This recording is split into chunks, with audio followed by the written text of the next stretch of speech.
with heated front seats. You do have a 8-inch display backed with Android Auto and Apple CarPlay. Now, one of my favorite parts is the GOAT modes. So as I was talking about earlier, you have 7 different drive modes. The GOAT modes is what gets you to that different terrain. So if you guys liked anything I spoke about, the horsepower, cargo space, or even the interior, come see me today at Gene Langley Ford. Again, Chandler Lewis.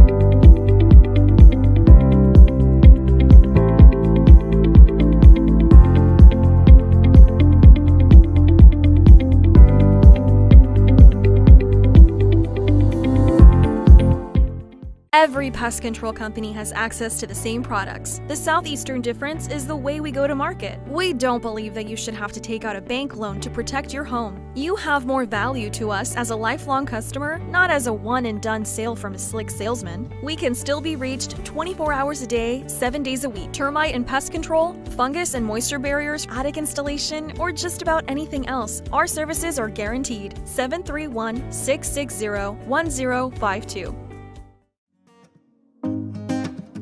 Hey everybody, this is Chandler Lewis with Gene Langley Ford. Today I'm going to talk about the 23 Bronco Sport Badland.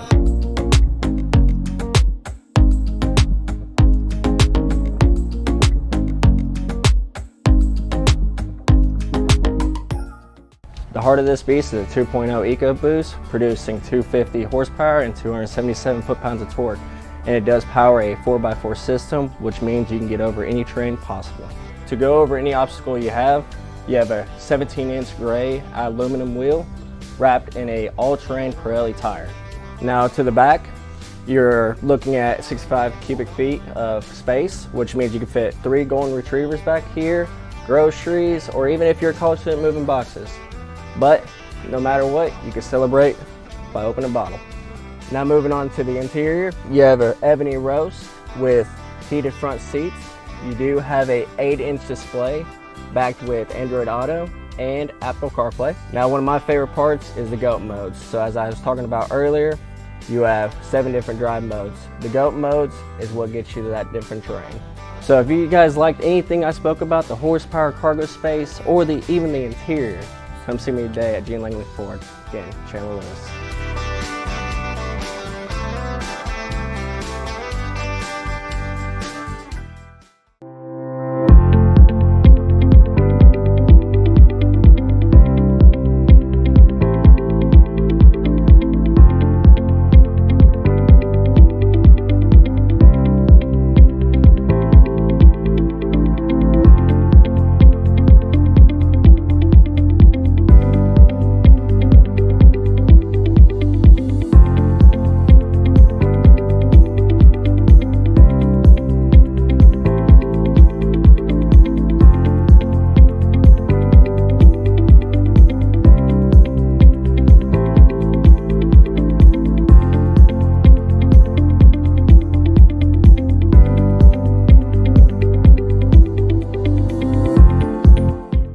Every pest control company has access to the same products. The southeastern difference is the way we go to market. We don't believe that you should have to take out a bank loan to protect your home. You have more value to us as a lifelong customer, not as a one-and-done sale from a slick salesman. We can still be reached 24 hours a day, 7 days a week. Termite and pest control, fungus and moisture barriers, attic installation, or just about anything else. Our services are guaranteed. 731-660-1052. Hey everybody, this is Chandler Lewis with Gene Langley Ford. Today I'm going to talk about the 23 Bronco Sport Badland.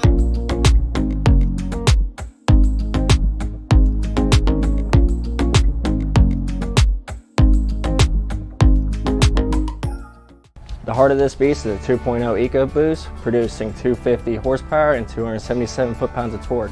And it does power a 4x4 system, which means you can get over any terrain possible. To go over any obstacle you have a 17-inch gray aluminum wheel wrapped in a all-terrain Pirelli tire. Now to the back, you're looking at 65 cubic feet of space, which means you can fit 3 golden retrievers back here, groceries, or even if you're a college student, moving boxes. But no matter what, you can celebrate by opening a bottle. Now moving on to the interior, you have a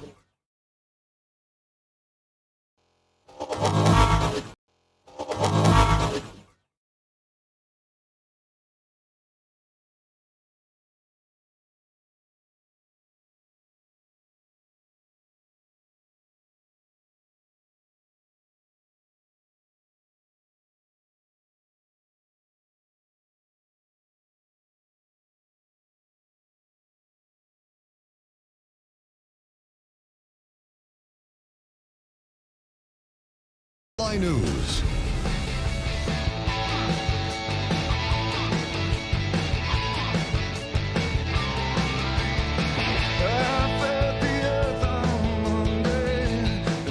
Welcome to the show. Today is a very special day. Today is National Pet Day. It's celebrated every year on April 11th. Say, what type of pet do you have? It's a dog. My pet iguana. Pet tarantula. Snake for a pet. He's my pet snail. A squirrel. This is our pet. A family pet. Eagle-y is your pet eagle. Today is National Pet Day. Showtime.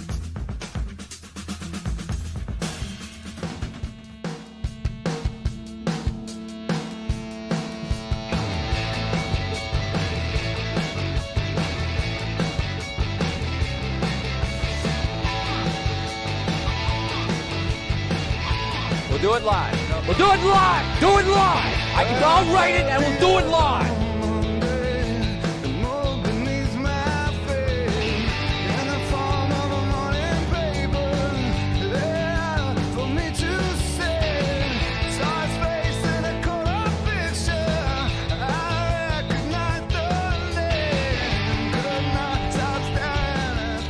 Tuesday afternoon. It's 76 degrees and 11 minutes past 3. It's a beautiful summer day. It feels like it. Good Tuesday afternoon. 76 right now. That was our forecast high, so we've topped out. We've reached that. We've risen to our potential height as far as temperatures go today. 76 right now. We'll drop down to 41 overnight. It feels like it's 83 degrees.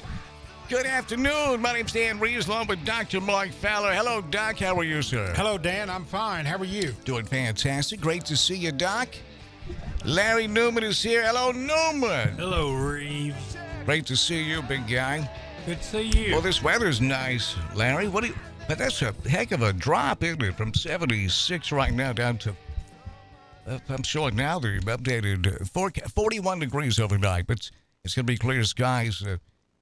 The solar heating is nothing, no cloud cover to keep it down, keep it here, right? Right. Well, it's going to be that way for the next week or so, till the weekend, till the rains come back. Oh, Lord, the rains, jeez. Yay! That goes out to my brother Kevin Ward out there listening to the head coach of the Crockett County Cavaliers. You know who Kevin Ward is, Larry? I've heard the name. Yeah, he's legendary.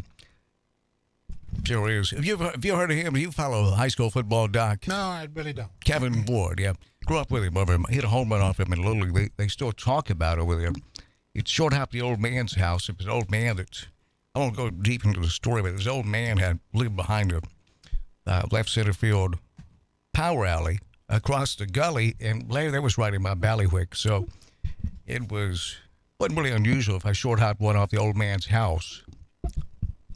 You don't have to respond if you don't want to. It's a tough business. Yeah, it's a good business. I wouldn't be in it if it tough wasn't. business. Because only the tough survive. That's the reason you ain't in it. And this punk holding the camera reading he ain't in That's it. right. These rednecks out here ain't in it because it's a tough It's business. a tough business. Hey, we got a brand new email address. We want you to send over your PSAs, your community events, your church functions, etc. Kevin, it may be graduation. Those are coming up, aren't they? Yes. Thank you, Larry. And And also, any type of community events, email those to communityevents@newstalk965.com. That's communityevents@newstalk965.com. communityevents@newstalk965.com. Email those right there. Well, let's get into today. Did I read another shooting today? What do you fellas know? Washington, D.C., yeah. Any details? Not yet, but I'll get into that right away.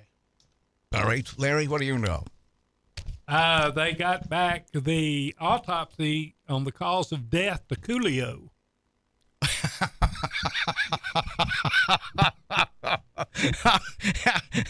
Now, if you meant that as a joke, you're brilliant. No, but if not, no. I'm worried about you. Dude, I thought you said, I may be wrong, that they just got back to the cause of death on Coolio. Right. That is what you said? Yeah. The what? Rap artist Coolio. You have really made me upset. Gangsta's Paradise. Yeah. And, he died several We weeks heard, ago. yeah, we heard about that, yeah. And he died from effects of fentanyl, heroin, and methamphetamine. I guess once you go so far, why stop? I don't know. He had cardiomyopathy.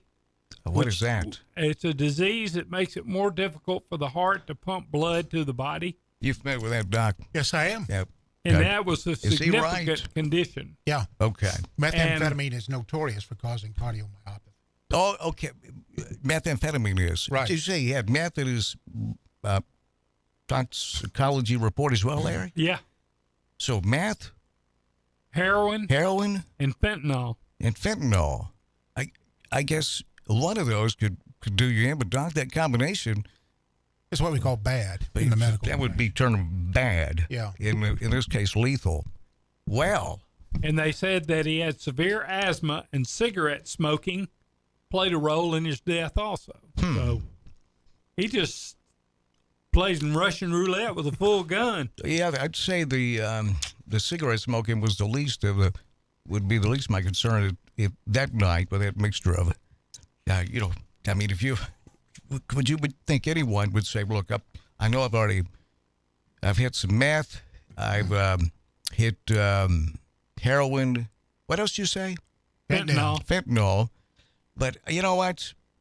Cigarette smoking is unhealthy. I'm not going to go that far. I can't believe they put that in the story. And I can't believe you just read it. Mike was hot. Your mic's hot, Larry. Oh, I'm sorry. Mike was hot. Sometimes I feel like I'm bothering you. People want to know. Yeah, they do. As now the shooting, Doctor, shooting I in know Washington, details D.C. are still. Now, if you have any comments on Coolio, that's fine. No, I'm going to let that go. All right. I think Larry covered it. Yeah, Larry, you're not Coolio's target demo, just so you know. But go ahead. Shooting in Washington, D.C., 1 dead, 3 injured. Apparently a funeral home was the target. We're not sure why the funeral home was targeted, but, 1 dead, 3 wounded. Deceased person was an adult male, 3 injured. 2 men and 1 woman were taken to a hospital in critical condition. No arrests have been made. And this comes, of course, 1 day after the bank worker in Louisville, Kentucky shot 5 colleagues and wounded 9 other people. Now, I want to bring up something that's percolated up with respect to both this story in Louisville and the story in Nashville, and that is this. Both of the shooters had purchased firearms within a relatively short period of time prior to the shooting. An 120-day waiting period may be very effective in either letting those suicidal, homicidal feelings dissipate or in allowing something else to happen where people who are close to the shooters might identify the mental disturbance, and report that. So I agree, Doc. Yeah, there's no compelling reason to not have a 120-day waiting period for a long rifle. Well, and you have plenty of time to do a background check on mental illness or personality disorders. What do you think, Larry? Man, this is just something else that's adding fuel to the fire. And what do you mean? They've got to do something about this. Oh, the shooting. Okay. Yeah. Yeah, it's now Governor Lee did he surprise you today with his actions, Doc? What did he do today? Well, he did a call for order of protection on guns. Tennessee Governor Bill Lee. This was early this afternoon, so if some of you this may be the first time you're hearing of it. He signed an executive order aimed at strengthening background checks for firearm purchases here in Tennessee, in addition to calling for lawmakers to pass an order of protection law to keep guns away from people who present a danger to themselves or others. He said, quote, "I'm asking the General Assembly to bring forward an order of protection. A new, strong order of protection law will provide the broader population cover, safety, and for those who are a danger to themselves or the population. This is our moment to lead and to give the people of Tennessee what they deserve." Close quotes, Governor Lee, governor here in the state of Tennessee. Now, the executive order sets a 72-hour period for reporting new criminal activity and court mental health information to the Tennessee Instant Check System. The background check system operated by the TBI. The order also directs the TBI to issue a report in 2 months to Lee's office and the General Assembly on any barriers to complete, accurate, and timely reporting of information that is accessible to TICS. Close quote. He went on to say, did Governor Lee, that the existing background check process for purchasing a firearm only works when there is accurate and timely information that's available. Close quote. 4 days after the Covenant shooting in Nashville, the deadliest shooting in state history, Lee told the Tennessee and the statewide fish wrap that he believes people who are a danger to themselves or to others should not have access to weapons. Imagine that. A position he reiterated a few days later when announcing a slate of school safety measures with Republican legislative leaders. Now, he went on to say here, quote, "They're begging us to do something." Close quote. And speaking of calls for gun reform, hundreds have been protesting in Nashville after the Covenant shooting. The school safety package, which focused on hardening school security, did not address gun reform. It received bipartisan passage last week. Lee has reiterated that he has directly asked General Assembly leadership to bring forward order of protection legislation, though he declined to say today if he had received pledges of sponsorship from lawmakers. So, Governor Lee also proposes a $140 million. That's for armed guards at Tennessee schools.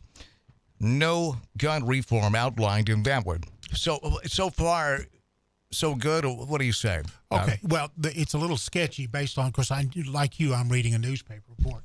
The order protection idea sounds like a good idea to me.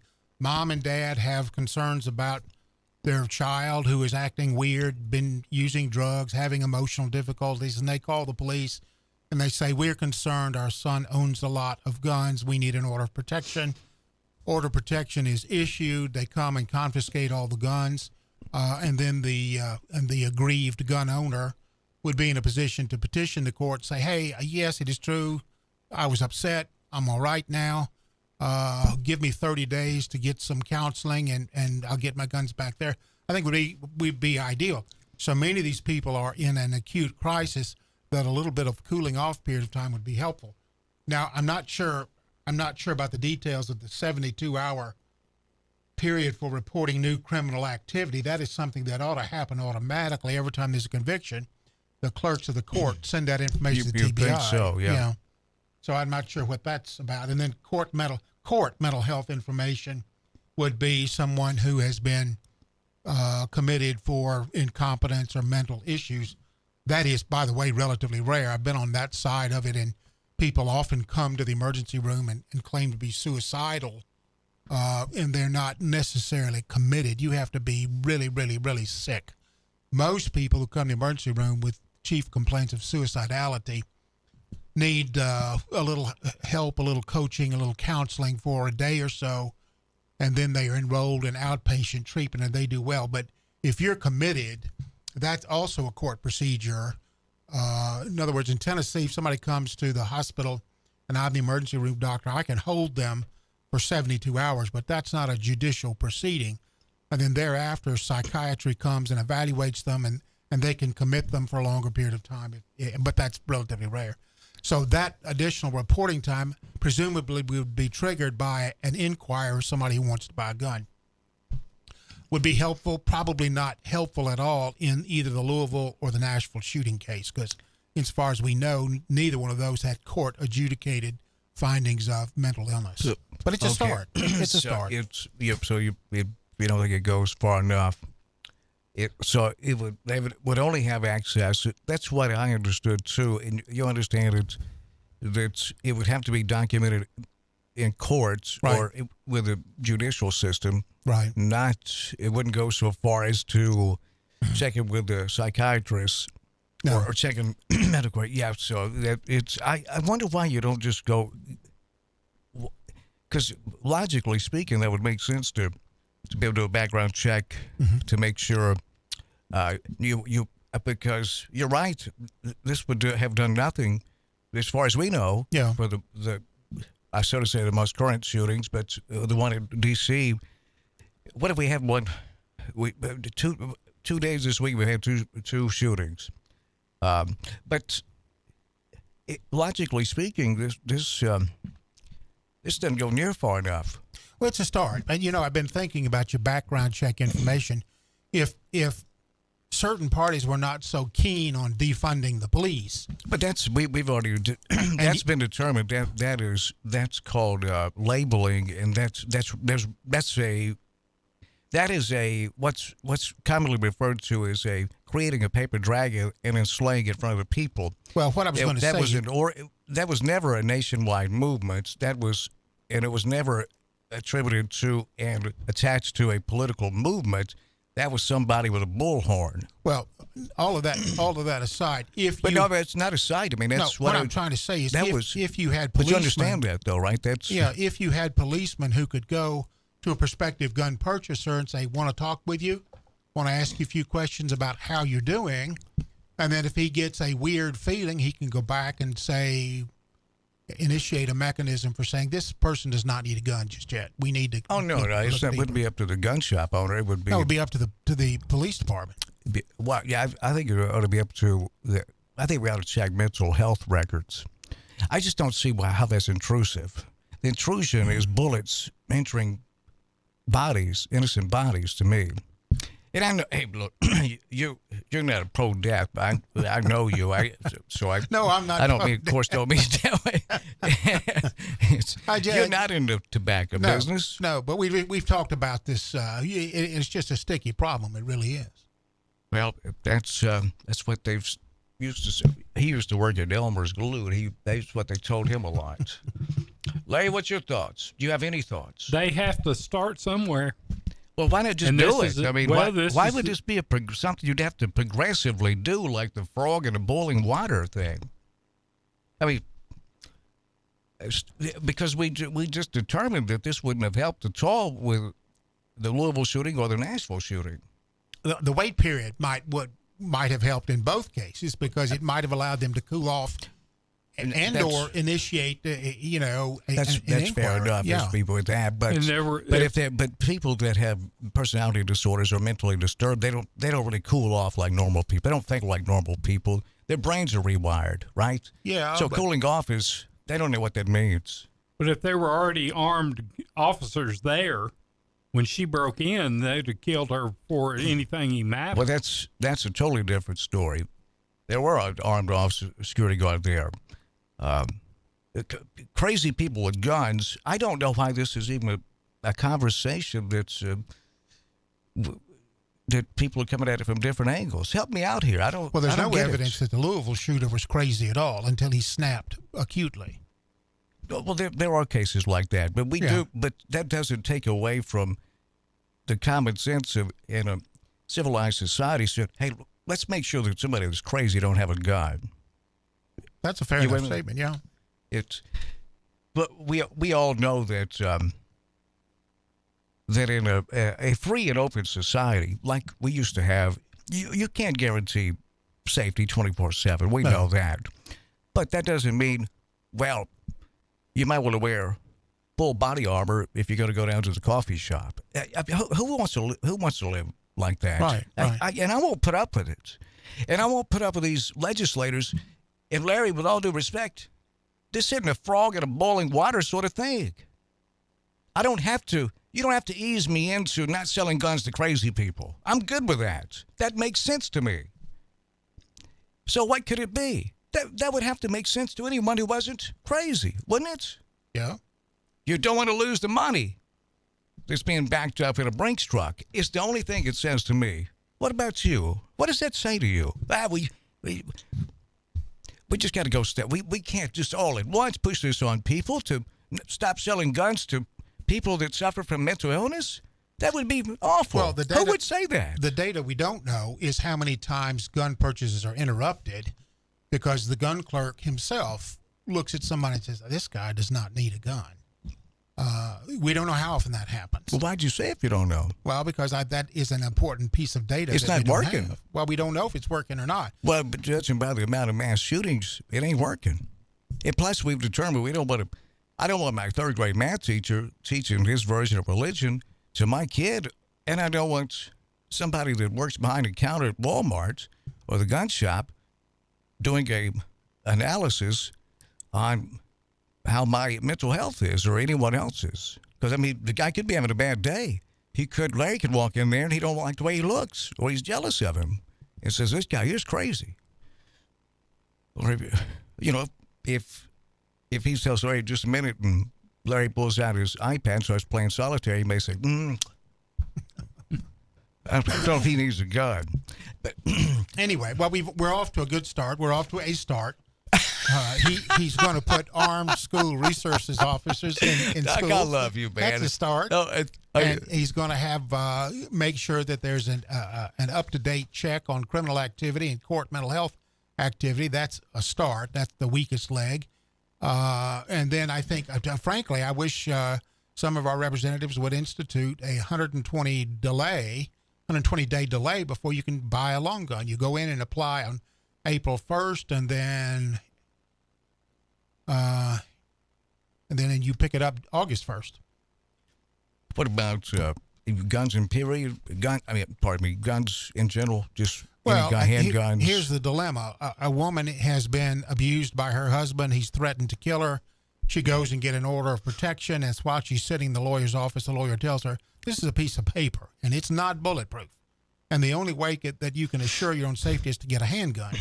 There would be... And that certainly doesn't ensure your own safety, especially with no training. And no. I mean, it would be... I mean, I feel you. Yeah. Because if I was in a situation... And there are a lot of people in a situation like that. Right. Or your house is broken into. Right. And you don't feel safe. Yeah. You don't feel safe anymore when that happens, do you? No. It's sticky problem. It's right. What do you say, Elmer? Elmer. Well, it's great to be with you.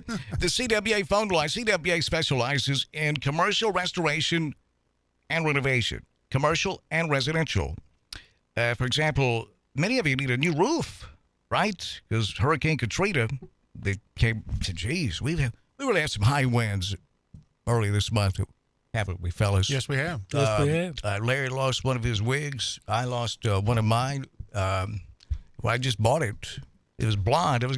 I was but we're still wearing a blonde wig, but we can't find it. We think Brett Krasner's got it. Because Larry saw one in there. Larry went in there to roll over a check, and he thought he saw a wig for sale in there. And Brett said, "No, I've had that one. It's been set in the lobby." And Larry didn't believe him, Doc. But Larry was looking out for you, buddy. But Larry was afraid to confront him. Thank you, Larry. I appreciate that. It's an honor to be with you today, folks. Get up in here. Get on the stinking blower, break off a stinking phone call, and let's talk about this. Yeah, there ought to be somebody out there who has strong feelings about gun control. Exactly. Speak up, man. Larry can't tote the mail, the water for you every single. Tell him something. It's great. It is wonderful to be with you, though. We do on this program offer you from time to time the ability to live without illusion. Now, we do not mind if you have your own illusions. We'd rather you keep them private, but we do not mind at all. I tell you, the philosophy and the chance of living without illusion, philosophy, for example, literature, will do a great deal of good for you, and will help you with morality and more ethical discussion. I think we need that, don't we, Doc? I think you and I do great with it, with opposing views. Yeah, well, Larry, not so much, but we're struggling to find some answers.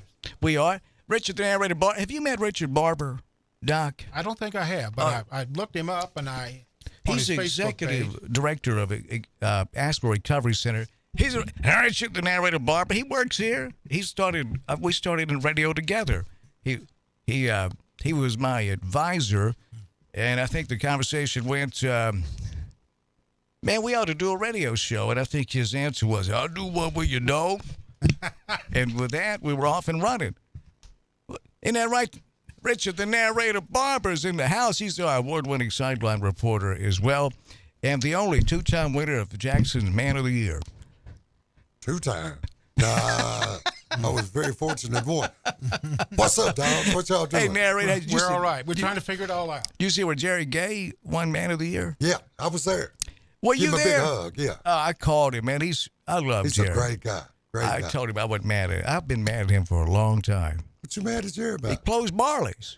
Well, you got a point there. He said, you ought to try to do it sometime. Why don't you open it up? I said, I'm in radio. He said, then shut up. Now, Jerry's great, isn't he? He's great. He really is. I'm really, really happy for him. You've met Larry Newman. Yeah, he's met me before. You ain't got to get snooty about it, Larry. He's fallen into a trap where he'll react before he's been hurt. I'm relate. There you go. All Megan's got to do is just. Let's see, what's the thing that we have in common? Oh, yeah, him. No, you don't have anything in common, Larry. Yeah, you. Period. No, it is great to see you, Narrator. You've been busy, man. What's new with Aspen? Oh man, we've been just really blessed. You know, we expanded into Hardin County in 2017. We got some help from the Darrell Worley Foundation down there, and Darrell Hubbard. No, Darrell Worley. Darrell Hubbard's in there. Have you forgotten? Something like that. Oh yeah, he's terrific, isn't he? Yeah, he's been a big supporter down there. The Hardin County Healthcare Foundation helped us out, and the Department of Mental Health and Substance Abuse gave us a grant to start a program down there. We expanded that to a women's program now. It was a men's program, and we'll take our first female. Along mid-May, we built a new building down there, new dorm, and then last night we got notified by the Department of Mental Health and Substance Abuse that they're granting us an award to build a building in Lexington to serve Henderson County. That's awesome, Along Narrator. with some case managers. We're working with Sheriff Julian Weiser.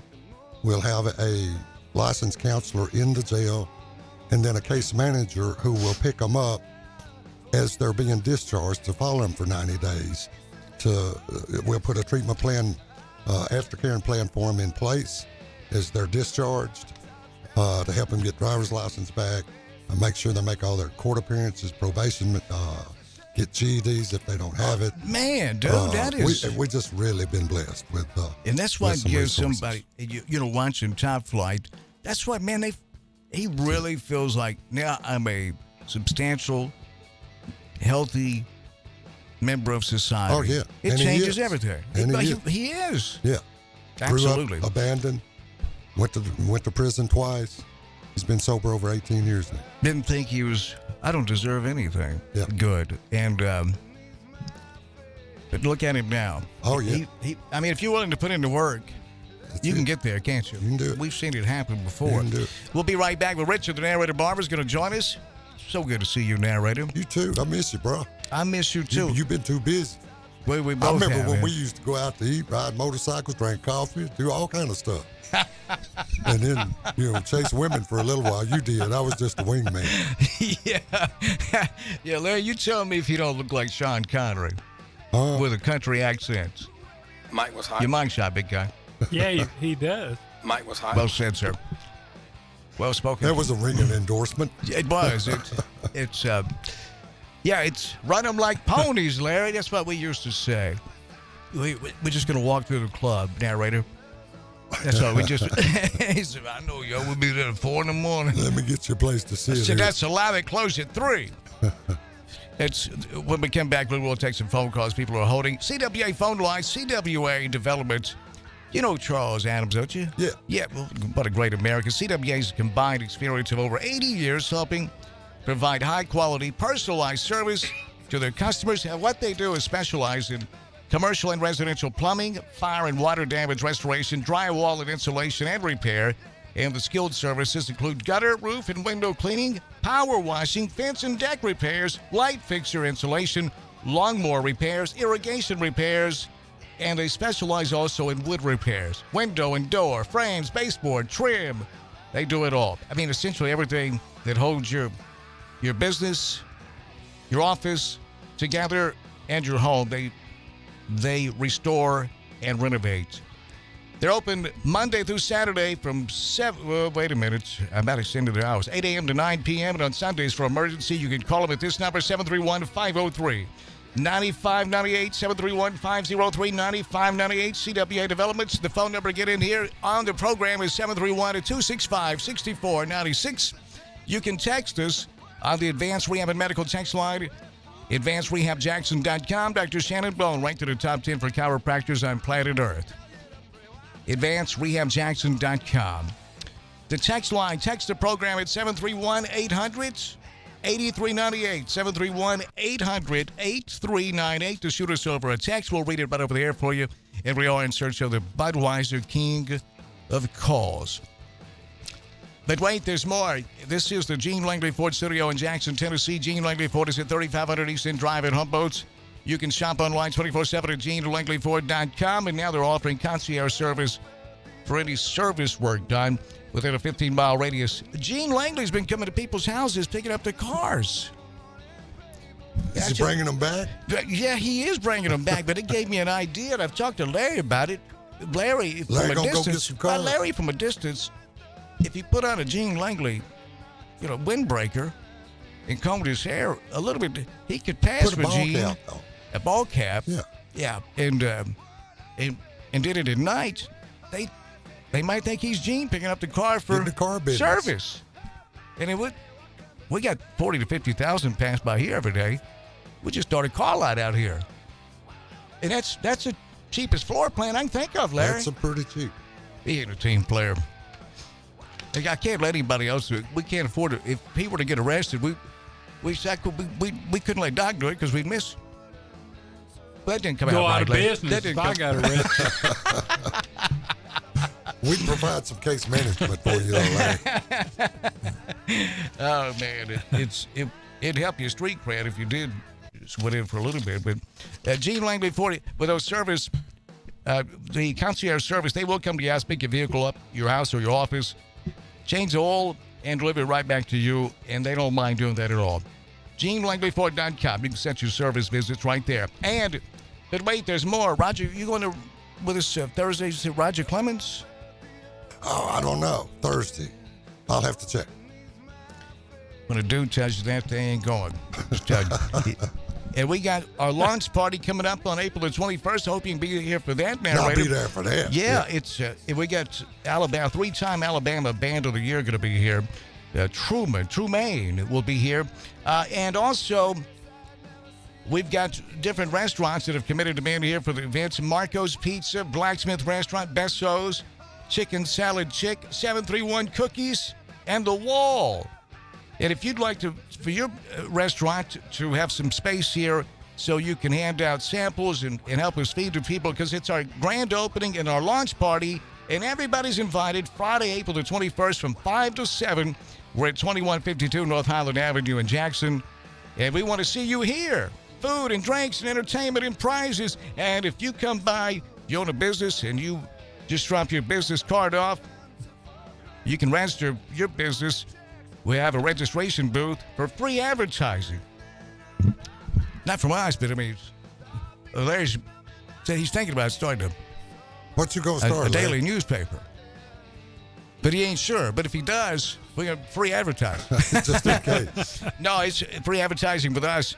And so we want to see everybody here. That's Friday, April the 21st. We'll be right back with Richard, the narrator barber.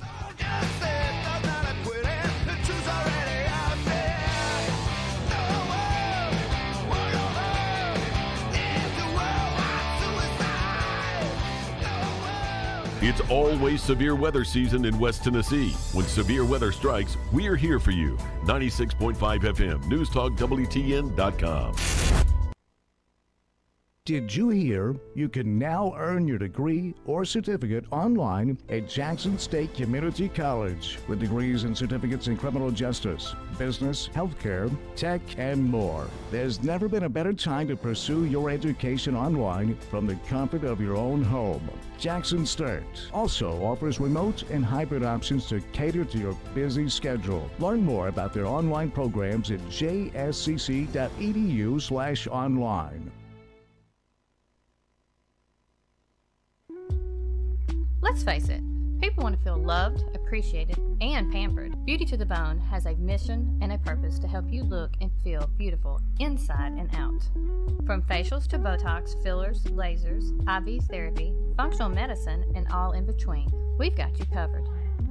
Book your appointment today to feel your very best tomorrow. Book your appointment today. Call 731-300-9103. That's 731-300-9103. Hey y'all, this is Mary at Mulligan's. Come see us soon before the new wears off. Hard to believe, but we're coming upon an anniversary in our locally family-owned business at Union University Drive. We still have our daily lunch specials, 11 a.m. to 6 p.m., which will remind you of Hey everybody, this is Chandler Lewis with Dean Langley Ford. Today, I'm going to talk about the 23 Bronco Sport Badland.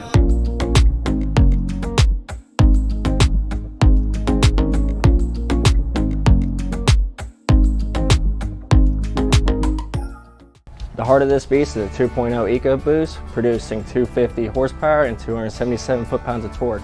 And it does power a 4x4 system, which means you can get over any terrain possible.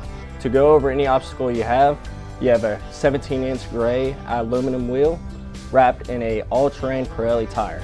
Now to the back, you're looking at 65 cubic feet of space, which means you can fit 3 golden retrievers back here, groceries, or even if you're confident moving boxes. But no matter what, you can celebrate by opening a bottle. Now moving on to the interior, you have an ebony roast with heated front seats. You do have a 8-inch display backed with Android Auto and Apple CarPlay. Now one of my favorite parts is the GOAT modes. So as I was talking about earlier, you have 7 different drive modes. The GOAT modes is what gets you to that different terrain. So if you guys liked anything I spoke about, the horsepower, cargo space, or even the interior, come see me today at Gene Langley Ford. Again, Chandler Lewis.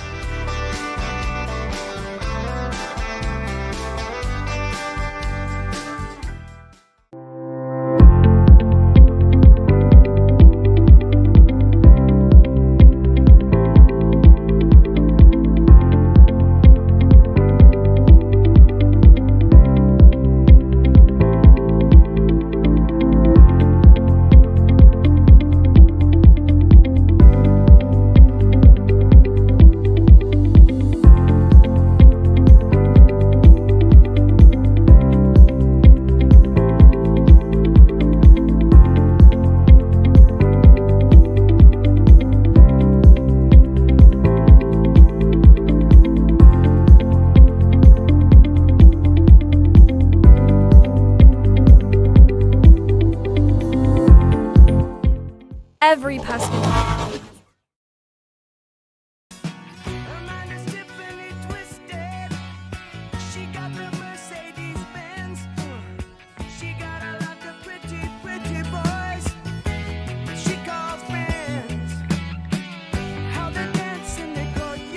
From the Advanced Rehab and Medical Advanced.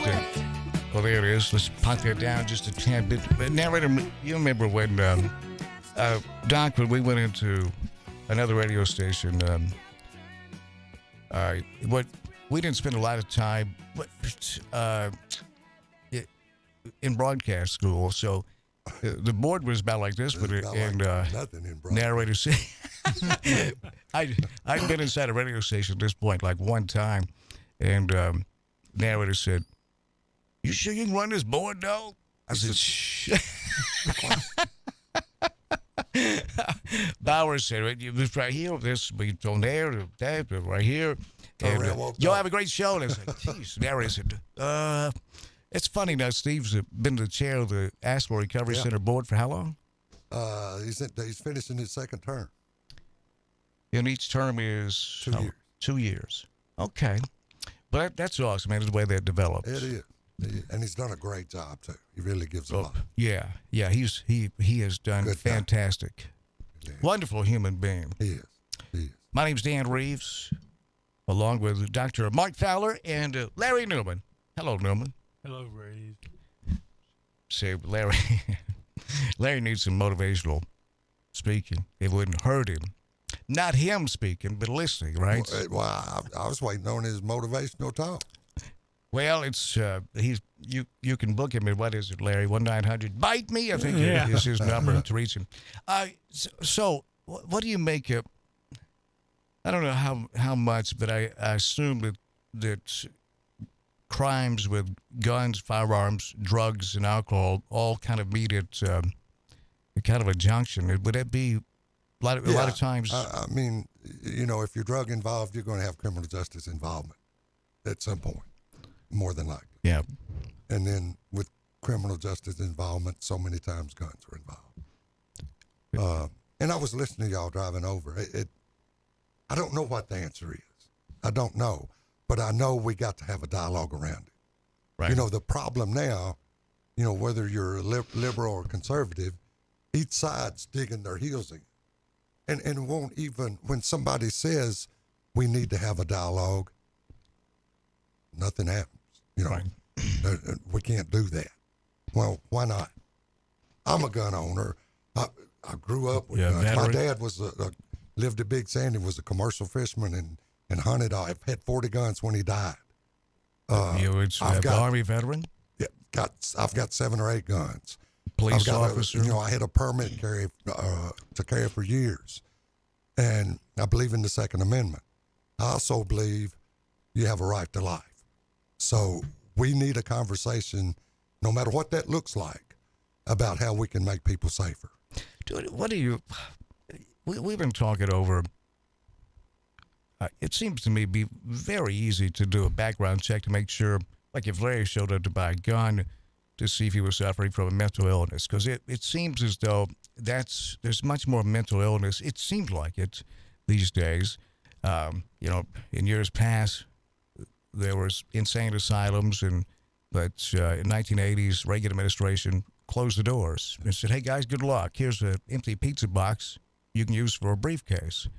And so we've seen that it's taken a while to get to this point, but we're here, I think. And then I keep reading about these parents, these bulldozer parents, are about to unleash an army of kids that suffer from narcissistic personality disorder. So the party's going to continue, evidently. It's just getting started. Yeah. And it's sad. Now, I just came out of a meeting with the Assistant Commissioner, Department of Mental Health and Substance Abuse. He's over regional planning and policy.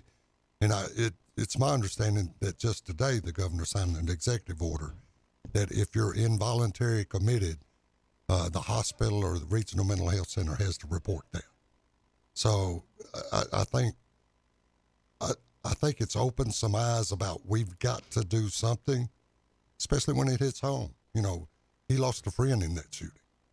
And when it affects you personally, you take a much greater interest in what's happening there. Well, Gabe, pardon me, Gabe Hart, a narrator, he's doing his podcast now with Daryl Hubbard. His daughter, one of her friends was killed in Nashville in that shooting. So I hadn't talked to him much about it. He hadn't been able to talk a lot about it because seeing his daughter go through that, I can't imagine. You know, we were talking yesterday. Worst thing that would happen in school if you got a bloody nose, and then if you hug after that and everything's okay. That was kind of a normal part of growing up and the pecking order being set. But these days, I just wonder how many of these kids, and I've talked with kids that say, yeah, they think about it. They think about is our school or my friends, me maybe, will be next because it's all around us. And just 2 weeks ago, it was in Nashville. How can you learn like that? Yeah, when you think back, and not in every case, but in a lot of cases, these people that go in and do the mass shooting were bullied in school. And I think back to when I was in, say, junior high or high school. I knew kids that were bullied. And, you know, if it was now, those kids probably would get a gun, and they'd put a stop to it. It would certainly be much more likely, wouldn't it? Doc said something yesterday, and then he kind of cleared it up, but I don't know. But you know, I've been around the treatment.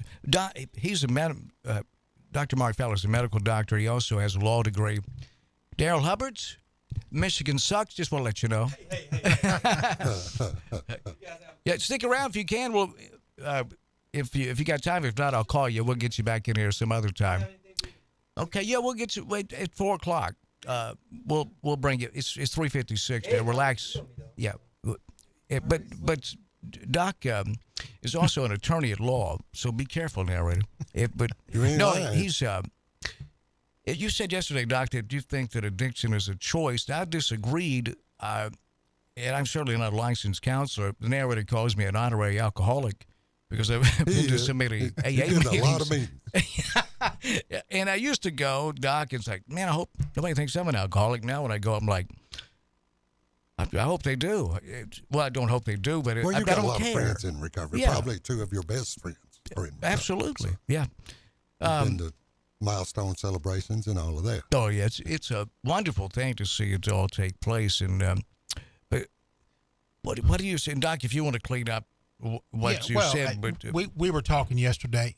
The process which leads to addiction begins with a series of voluntary choices in the overwhelming majority of cases. Now, there are some people who break an ankle, start on oxycodone, and find very quickly that they get used to it, they enjoy it, and then they turn into a pathologic process where their whole life centers around getting oxycodone. But for many people, it takes a period of time. They recognize that the abuse of alcohol, the other substances, is damaging to them, and they continue to use it until they become physiologically addicted, meaning that they will suffer withdrawal. And as a part of this process, their priority becomes the abuse of drugs. To that extent, all of those things are choices.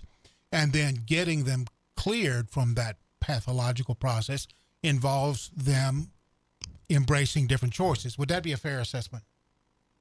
Not in every case. Okay. And you noted the cases like, we had a friend who tore his leg up on a motorcycle. Right. So he was taking pain medication for 3 months because it did just devastate his leg. Right. He had no choice there. I can see where you go with that, Doc, but I started drinking when I first drank at 12. At 14, I was drinking pretty regularly. By the time I could make a choice about whether I wanted to drink or not, it was already too late for me. Right. But every time you picked up an alcoholic beverage from 12 to 14, you were making a choice. Yeah, but I wasn't going to be addicted, though. Right. And that's what addiction tells you. Right. I'm not, this won't hurt me until it does. Yeah, but yes, addiction is not a choice. Would that be fair to say? Yeah, no, addiction is not. It's in the 50s, the American Medical Association declared addiction a disease. And I've witnessed, so many people think it's a willpower thing. I apologize. Can I stop you right there? Let's pick it up. Here's the news. You the boss. And then, oh no. I don't know where you got that information, but it was Melissa's wrong. the boss. That's right. Melissa's the boss. Okay, my bad. Yeah, she's the boss. Yeah, Larry, will you ask her? Can we take a break? Can we take a Daryl's asking her. She said, okay. We'll be right back after the top of the hour. Dan Reeves, Dr. Mark Fowler, Larry Newman, Daryl Hubbard's going to join us, and Richard, the narrator Barber, is here. We'll also bring a gay party to the conversation as well. Stay right there. It's 75 degrees, and it's 4 o'clock. It's Tuesday. It's April 11th. This is WBFG 96.5 FM. Parker's Crossroads, Jackson. Breaking news this hour from townhall.com. I'm John Scott. At a news conference in Washington, Treasury Secretary Janet Yellen says the U.S. economy is in good shape. The U.S. economy is up. Jean Langley Ford in Humboldt. And right now, our price is your price. Our price is your price. Our price is your price. And remember, March is Ford Truck Month. What's better than 20% over invoice or 15% over invoice or 10% over invoice? How about 0% over invoice? It's happening now at Jean Langley Ford. Our price is your price. That's right. Our price is your price. If you're in business, you know just how important each call is. You don't have time for phone or internet downtime. Your business needs a reliable communications partner 24/7. You need Lifeline Voice and Data. Lifeline Voice and Data provides telephone service to emergency service facilities all over West Tennessee and beyond. For your business, we don't just provide a phone line. We provide a lifeline. Lifeline Voice and Data. 9 a.m. weekdays on The Dan Reeves Show.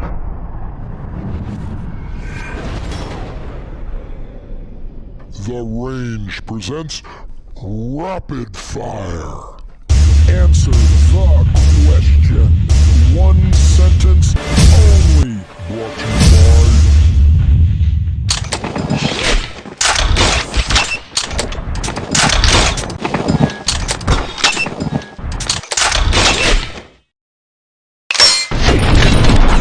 The Range.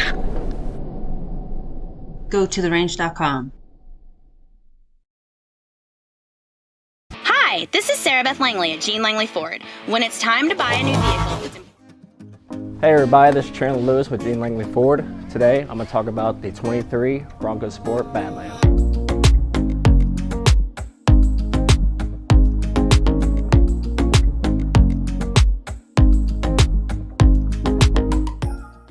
The heart of this beast is a 2.0 EcoBoost, producing 250 horsepower and 277 foot-pounds of torque. And it does power a 4x4 system, which means you can get over any terrain possible. To go over any obstacle you have a 17-inch gray aluminum wheel wrapped in a all-terrain Pirelli tire. Now to the back, you're looking at 65 cubic feet of space, which means you can fit 3 golden retrievers back here, groceries, or even if you're a college student moving boxes. But no matter what, you can celebrate by opening a bottle. Now moving on to the interior, you have an ebony roast with heated front seats. You do have a 8-inch display backed with Android Auto and Apple CarPlay. Now one of my favorite parts is the GOAT modes. So as I was talking about earlier, you have 7 different drive modes. The GOAT modes is what gets you to that different terrain. So if you guys liked anything I spoke about, the horsepower, cargo space, or even the interior, come see me today at Jean Langley Ford. Again, Chandler Lewis.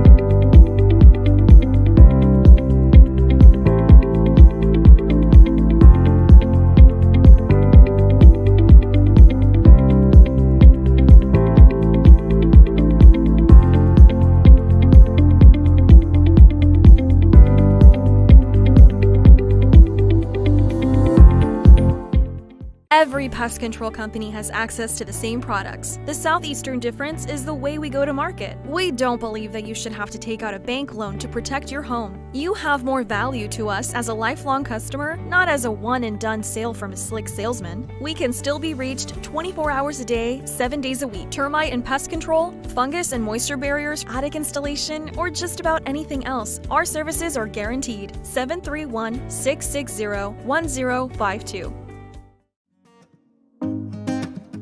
Hey everybody, this is Chandler Lewis with Dean Langley Ford. Today I'm going to talk about the 23 Bronco Sport Badland.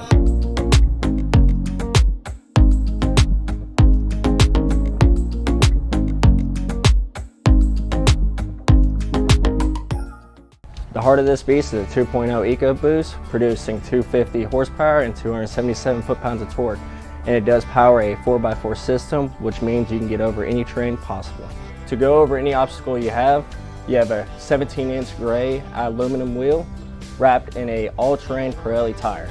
Now to the back, you're looking at 65 cubic feet of space, which means you can fit 3 golden retrievers back here, groceries, or even if you're a college student, moving boxes. But no matter what, you can celebrate by opening a bottle. Now moving on to the interior, you have an ebony roast with heated front seats. You do have a 8-inch display backed with Android Auto and Apple CarPlay. Now one of my favorite parts is the GOAT modes. So as I was talking about earlier, you have 7 different drive modes. The GOAT modes is what gets you to that different terrain. So if you guys liked anything I spoke about, the horsepower, cargo space, or even the interior, come see me today at Gene Langley Ford. Again, Chandler Lewis.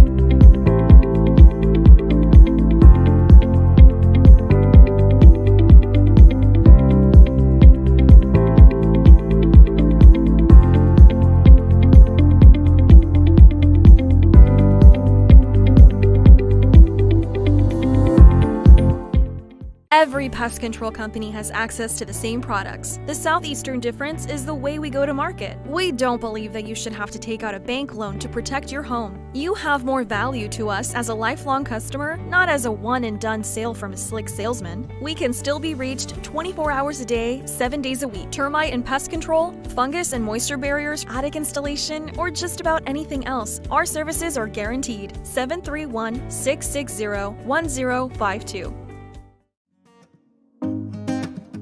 Hey everybody, this is Chandler Lewis with Dean Langley Ford. Today I'm going to talk about the 23 Bronco Sport Badland.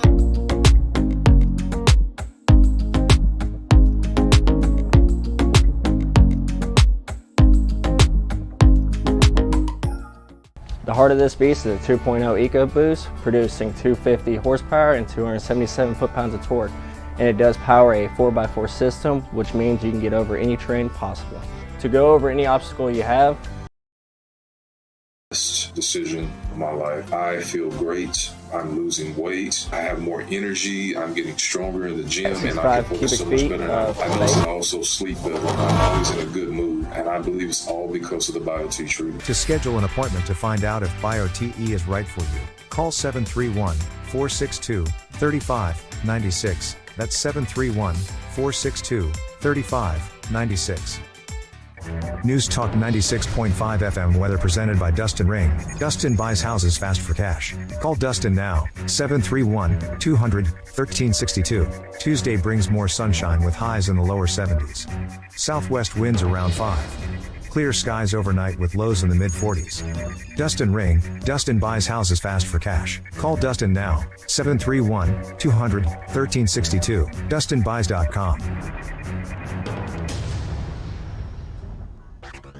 News Talk West Tennessee includes newstalk965.com and Newstalk 96.5 FM, covering local news, sports, and weather on an extensive network of platforms, including radio, social media streaming, digital TV, live stream, podcasts, all on your devices. Our local and live weekday lineup includes Daybreak with Greg Wood and G-Unit, Walker Talks with Chuck Walker and Julie Holt, The Dan Reeves Show with Gina Langley and Larry Newman, Dave Ramsey, Jackson-Madison County Schools Game of the Week, UT Vols Sports, and the Memphis Grizzlies. Local, live, News Talk West Tennessee and newstalk965.com. Hear it first on News Talk 96.5 FM. We might be talking about you.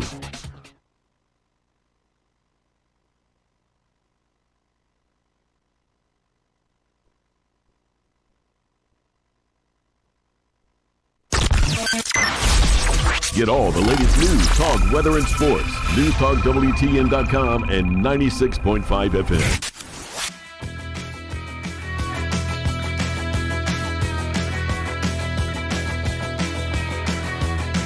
On the floors of Tokyo, down in London town to go.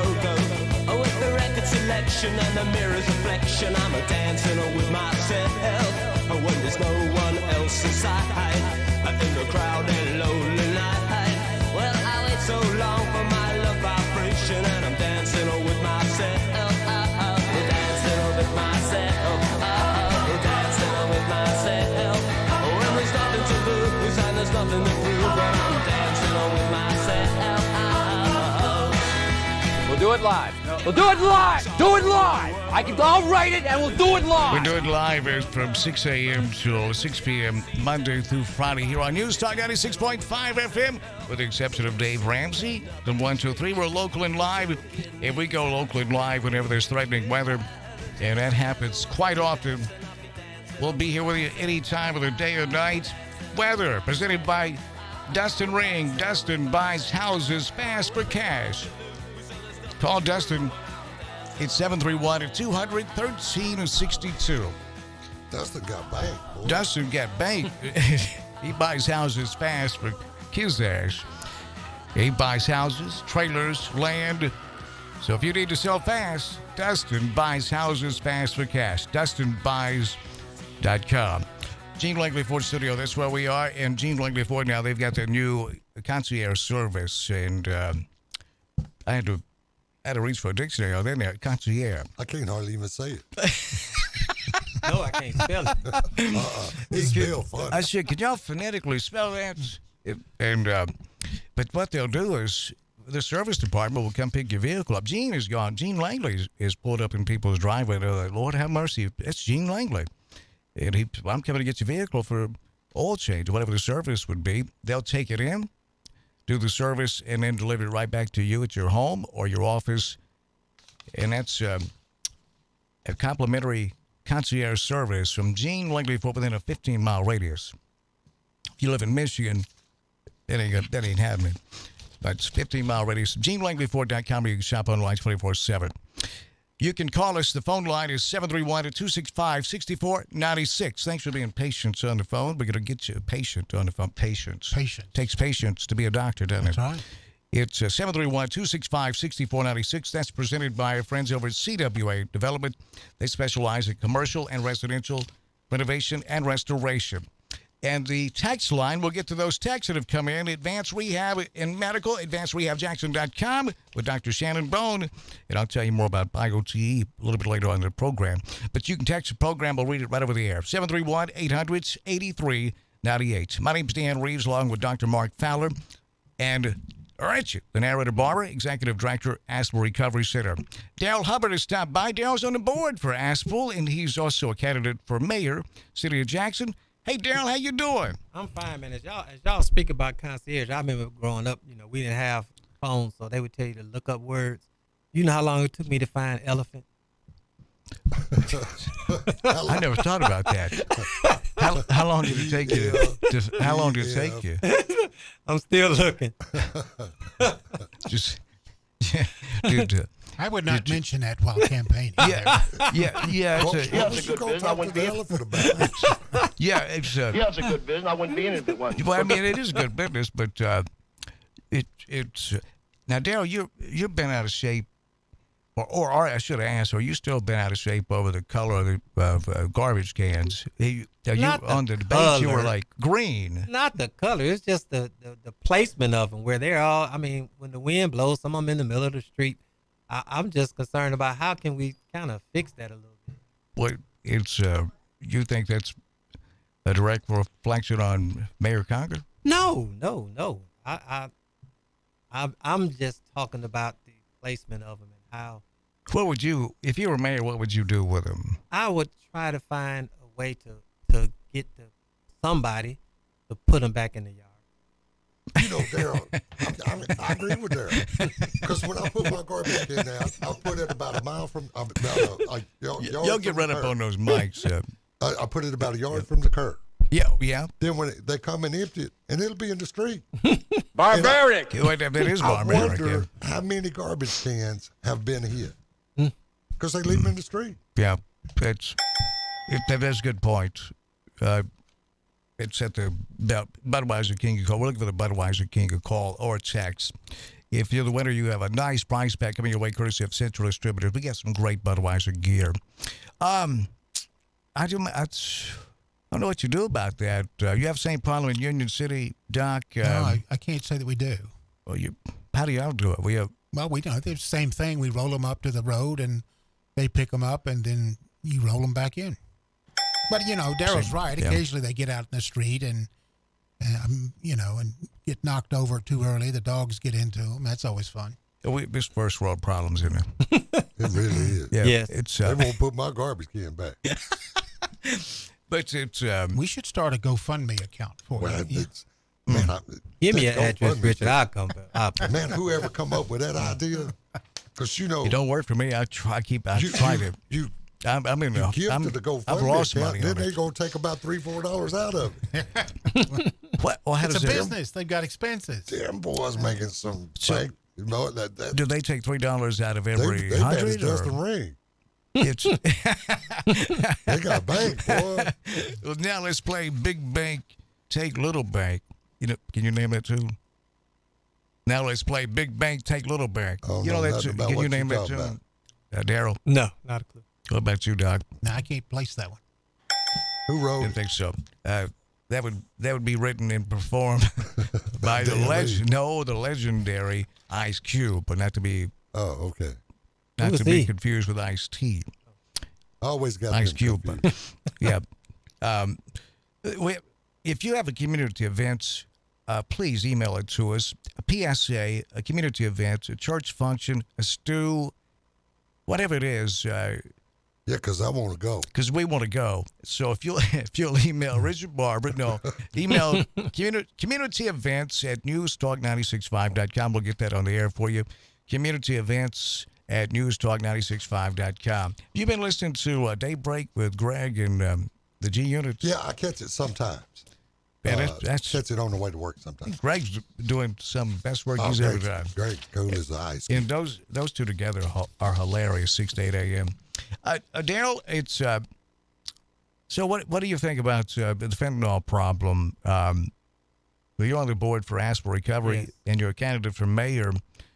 What do you make of that? I went to a funeral Saturday. A good friend of mine's daughter. She was 35 years old, 6 kids, and she overdosed on fentanyl.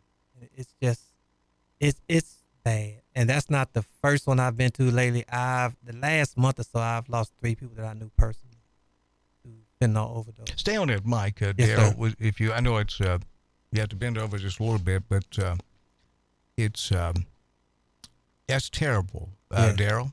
It was very sad, and she's such a young, beautiful woman.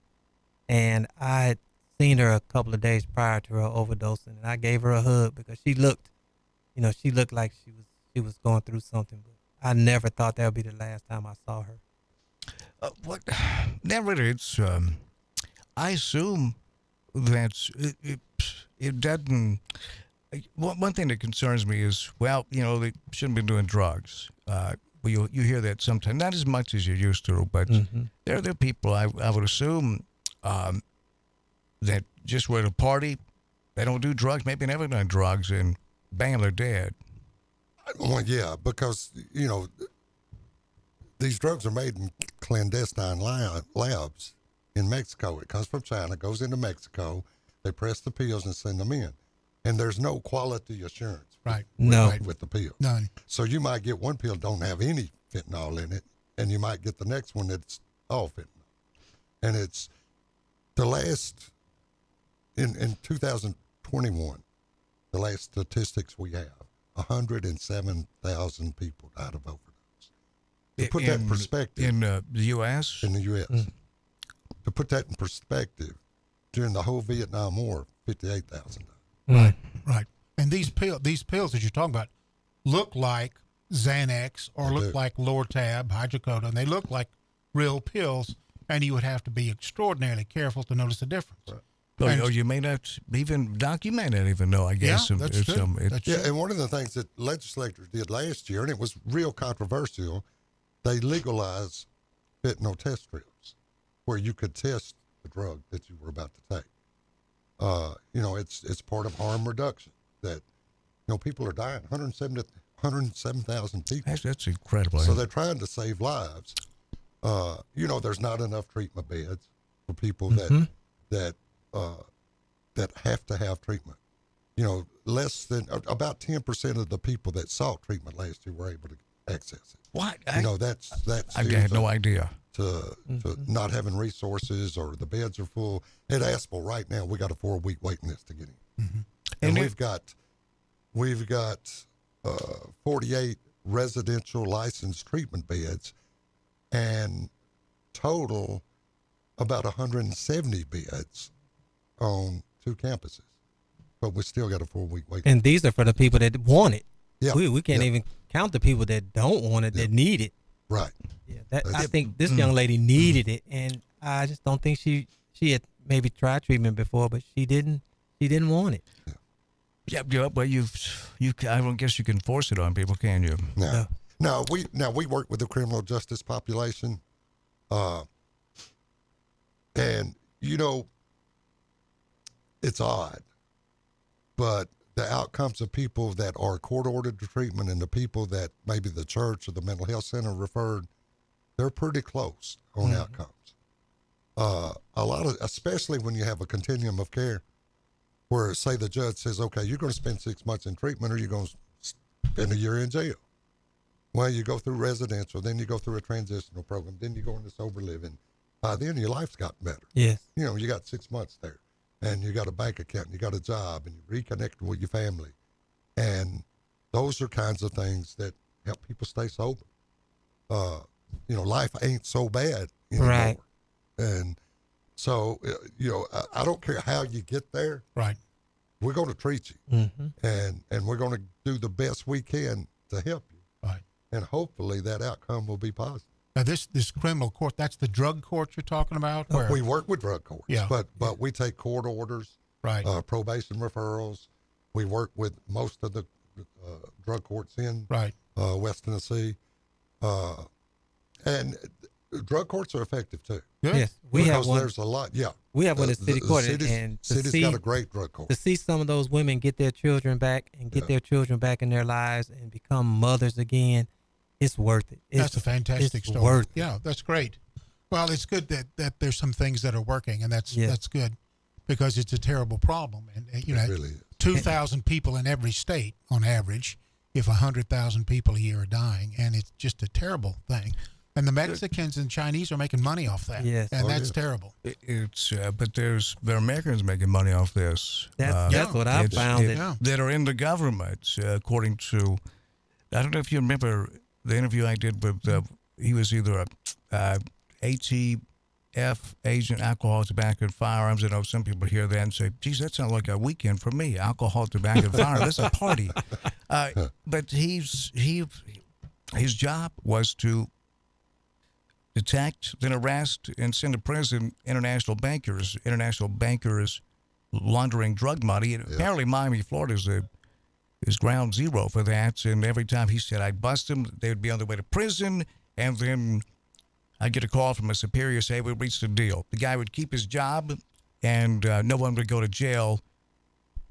And I said, well, what do you think, why that happened? Why? He said, best I can tell, we have members of our government on high levels involved with the Mexican drug cartel. There's so much money. But why can't we stop fentanyl from coming in here? I mean, we won't. We've just got to treat it and hold the drug dealers accountable. How does it get here? Oh, it's all kind of ways. And the thing about, I hear a lot of people saying, the Mexicans are bringing it, but the truth is, it's Americans bringing it over here, more so than the Mexicans. Yeah, the Americans are the ones making the money on it. Why is it coming from out of the country? I mean, can't they just manufacture it here? Where are they getting it? The Chinese and the Mexicans. Well, the Chinese manufacture it. Then they send it do to we Mexico. manufacture? Is any manufactured here in the U.S.? Hospitals use it, don't they? Yeah, they use it, but I couldn't respond to that. It seemed weird, doesn't it? Well, we'll take a quick break. Daryl, I know you got to go, and then we'll continue with the narrator. He's going to be here for a bit, and Gina Langley going to join the conversation, and Gabe Hart as well. It is 4:25 on this Tuesday afternoon. It's 75 degrees. We should be. You'll never believe who's got a Harley wants to ride with us. Well, one, Dustin Ring. He got banked. Yeah. But he got a nice Harley. Nice Harley. He bought all these He'll houses, buy he it bought fast it. for cash. Yeah. Your Harley. But he was, but Franklin American boy. David Ross. Yeah. What am I trying to describe? I know you know. Yeah, he's my neighbor. He told me my house. Yeah. And he said, "Oh, wait a minute, I got a Harley. I want to ride with y'all." David Ross has a Harley. He's now with Wesley Financial. Yeah, I hear Same him every now office. and then. Yeah.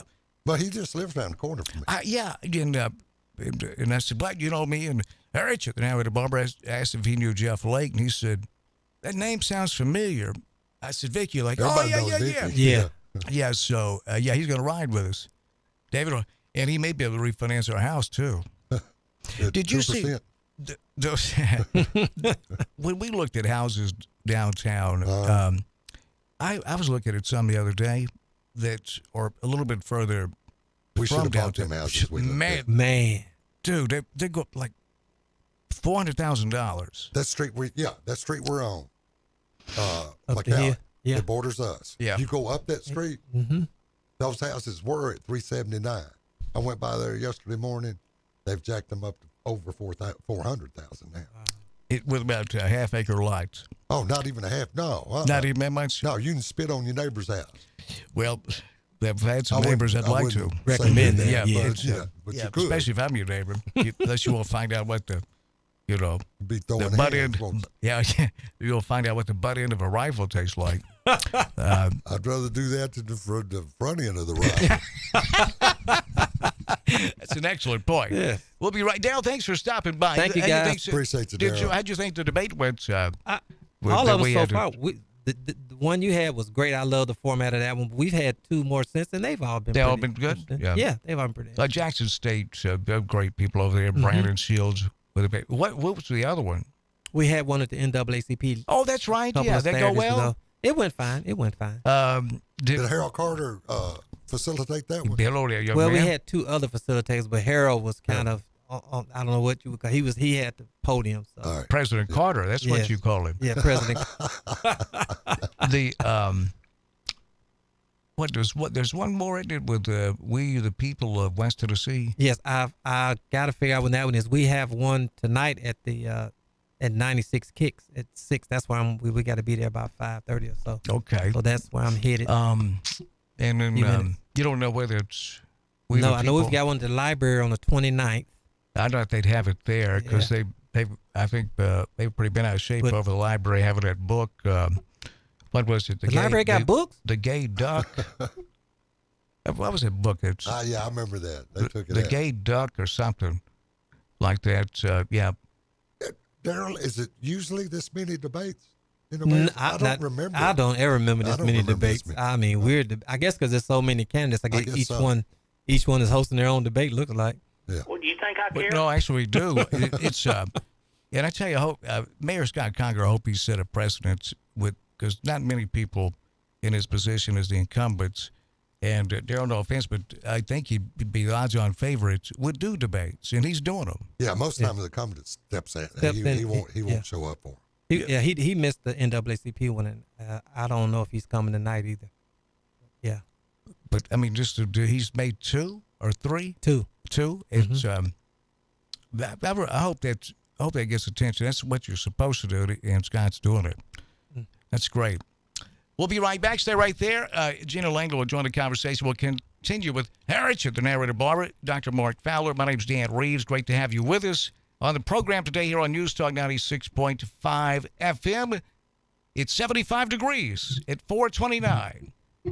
King Jewelers is not your typical jewelry store. It's an iconic symbol of love. Custom-made jewelry to suit the most discriminating taste. Or you can redesign an old piece that's just sitting in a jewelry box. Create something completely new and unique. Grover has over 40 years experience as a certified jeweler. Visit KingJewelerJackson.com. King Jewelers at 16B Conrad Drive, Jackson. Follow King Jewelers Jackson on social media for special savings. Hi, my name's Dawn. I have been taking BioT at Advanced Medical. My moods are better. I sleep well. My husband has complimented me on the mood swings that are no longer affecting our marriage. Are these problems affecting your work, your relationships, and your quality of life? You'll be happy to know there's an exciting, natural solution available called BioT. BioT uses a natural way for men and women to correct these problems by safely and accurately balancing hormone levels without the use of synthetic injections or cream. I got blood work done, and they identified what hormones were out of balance. They gave me the bioidentical hormone pellets through BioT, and now I have more energy, no more brain fog, I'm sleeping better, and I feel like my old self again. I would recommend Advanced Rehab and Medical and their BioT program to anyone suffering with symptoms like mine. It's been life-changing. To book your appointment, call 731-462-8580. That's 731-462-8580. Welcome to Hampton Inn & Suites of Jackson. Make yourself at home in any of the 83 rooms or suites. Hampton Inn & Suites exit 83 at I-40 is minutes away from all Jackson destinations like the West Tennessee Healthcare Sportsplex, Casey Jones Village, Jackson Madison County General Hospital, and many industrial complexes. Enjoy free Wi-Fi, free parking, and free hot breakfast. Also a 24-hour fitness and business center. Welcome to West Tennessee. Make your reservations now by calling direct at 731-427-6100 or visit hampton.com. We found Jackson's perfect lunch spot, Bourbon and Barley's. You can enjoy a delicious sit-down lunch at drive-through prices. Bourbon and Barley's lunch menu is available weekdays 11 a.m. all the way to 4 p.m. Have a late lunch or an early dinner at lunch prices. Bourbon and Barley's amazing lunch menu options include delicious crab and lobster bruschetta, Cobb salads, one-topping pizzas, and their featured slider of the day. All for just $10. Across the street from Starbucks, Bourbon and Barley's, where Jackson loves to lunch.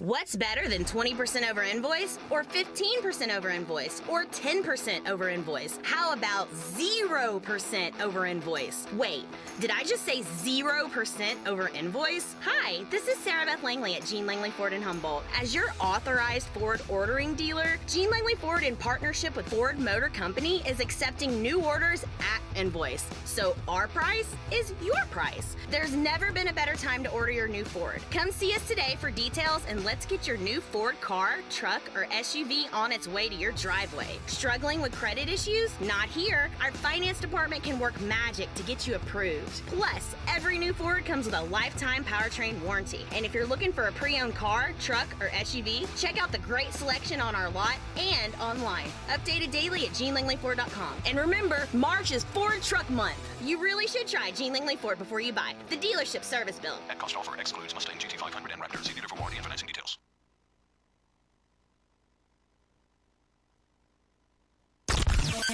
Madison Academic Mustangs play here. 96.5 FM, News Talk, West Tennessee.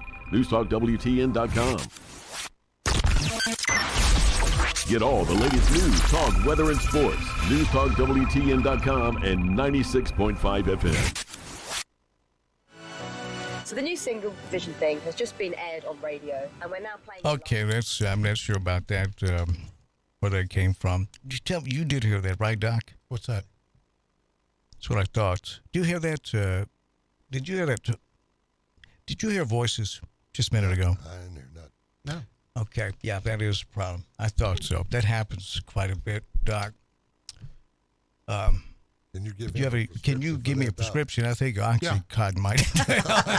That's terrible. It hurts when I do this. Don't do that. Right. Gina Langley just walked in. Hey, Gina. Hey, Danny. How are you today? I am fabulous. It is a glorious day outside. It is just lovely. 75 degrees. Feels like it's 81 right now. The low tonight's in the 40s. I know. It's a significant shift. Significant shift. It is. My name's Dan Reeves, Dr. Mark Fowler, and Richard, the narrator Barbara, in the house. Yes, Gina, we're going to be tomorrow with the narrator's lovely wife, Megan. Tomorrow is the preview party tomorrow? Yeah, tomorrow night. Yeah. Yeah, we're going to be live at the fairgrounds 3 till 6. Can you tell us about it, or do you want to get into it a little bit later? I know that it is a huge fundraiser for United Way.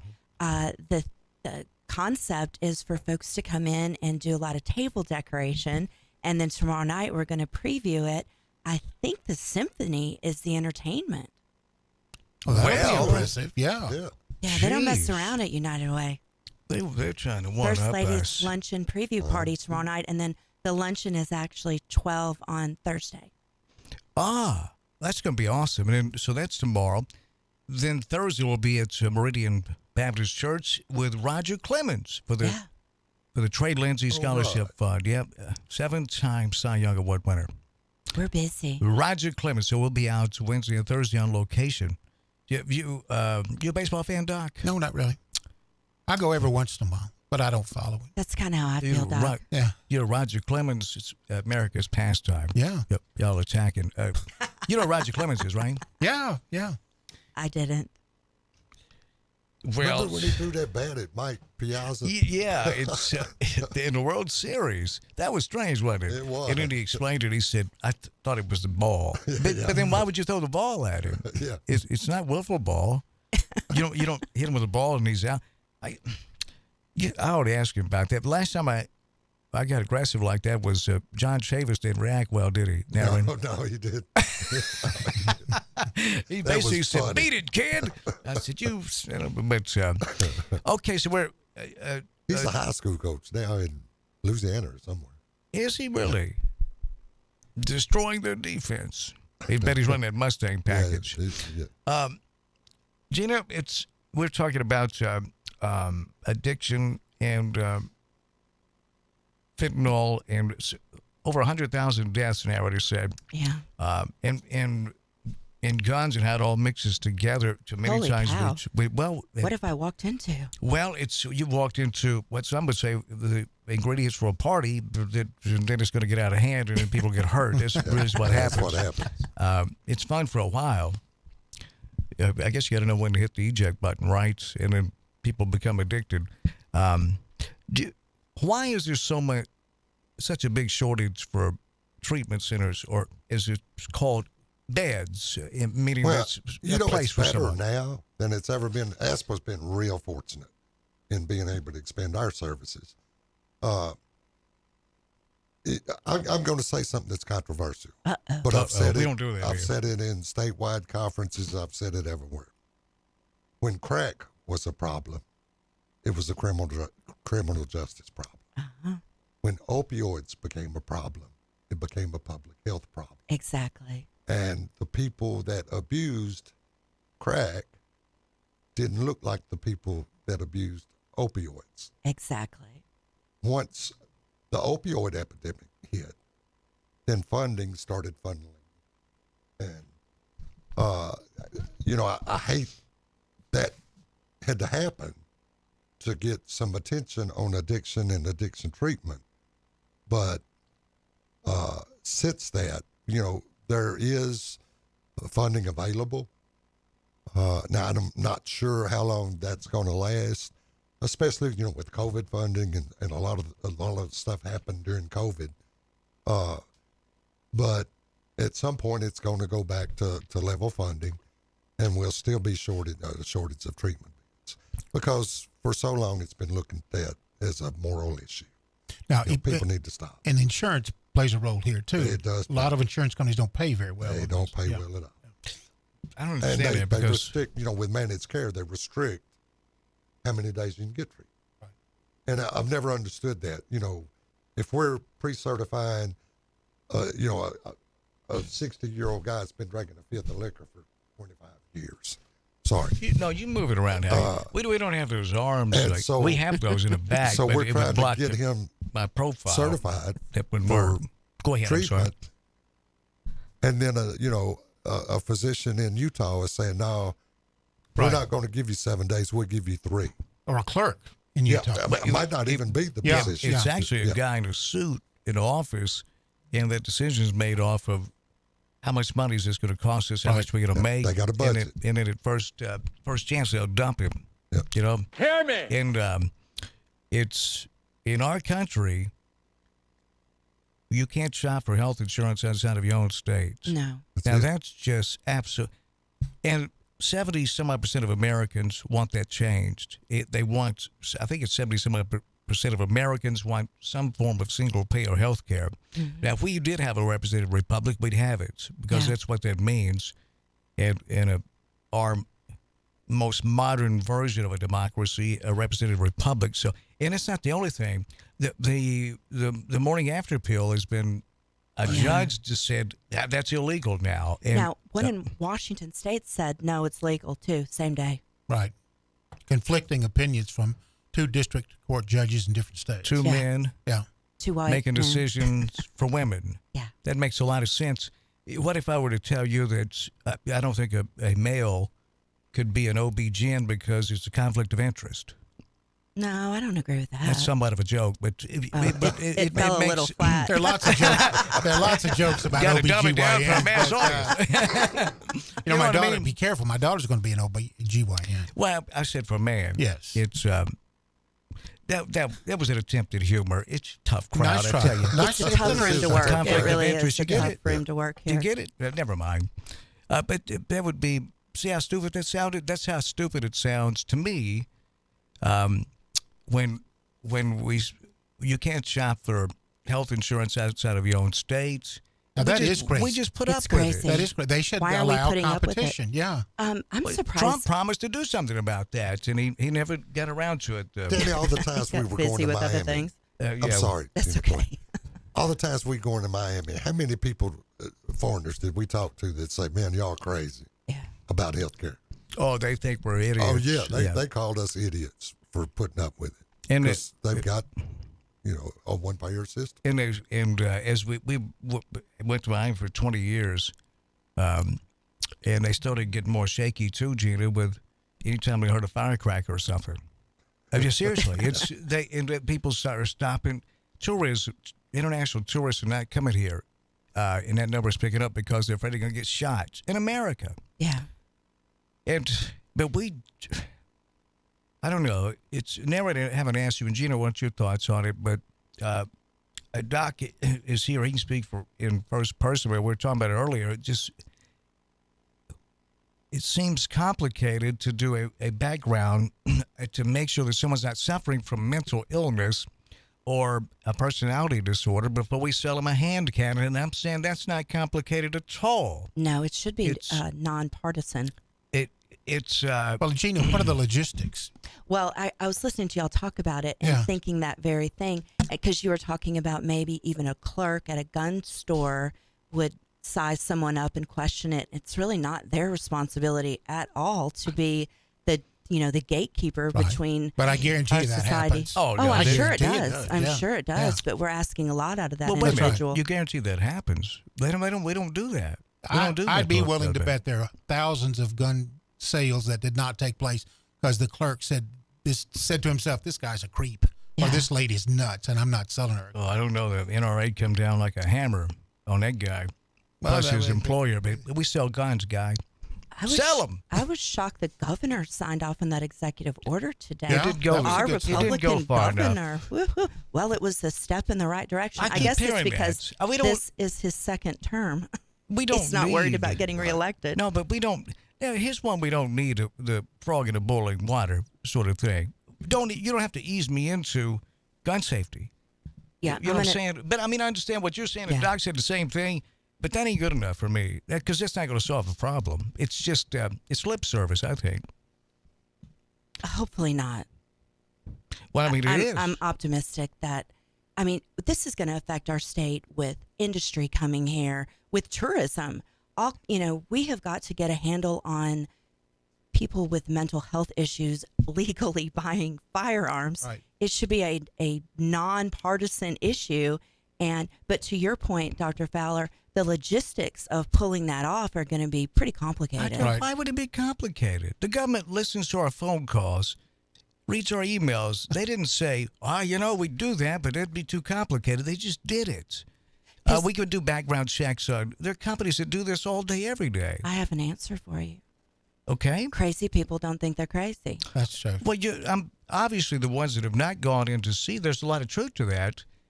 But the shooter in Nashville, and the shooter in Nashville would have been one of those that would have been able to. Several years ago, I worked. She would not have been able to get a gun. I worked for another organization, and that was a direct attack on me. You know, go ahead, Barry. She's attacking me. I did outreach in Kentucky, Mississippi, Tennessee, and Alabama, and in Kentucky, and I don't remember where the city was. This has been 20 years ago, not longer than that, because I've been in ASPO 25 years. I was in Kentucky, and there'd been a school shooting there, and I can't remember. I think it was Paducah, right? And I was calling I was calling on a psychiatrist, and we went to eat lunch when the news broke. And he said, "Here's what's going to happen. They're going to research his background, and he's going to fit the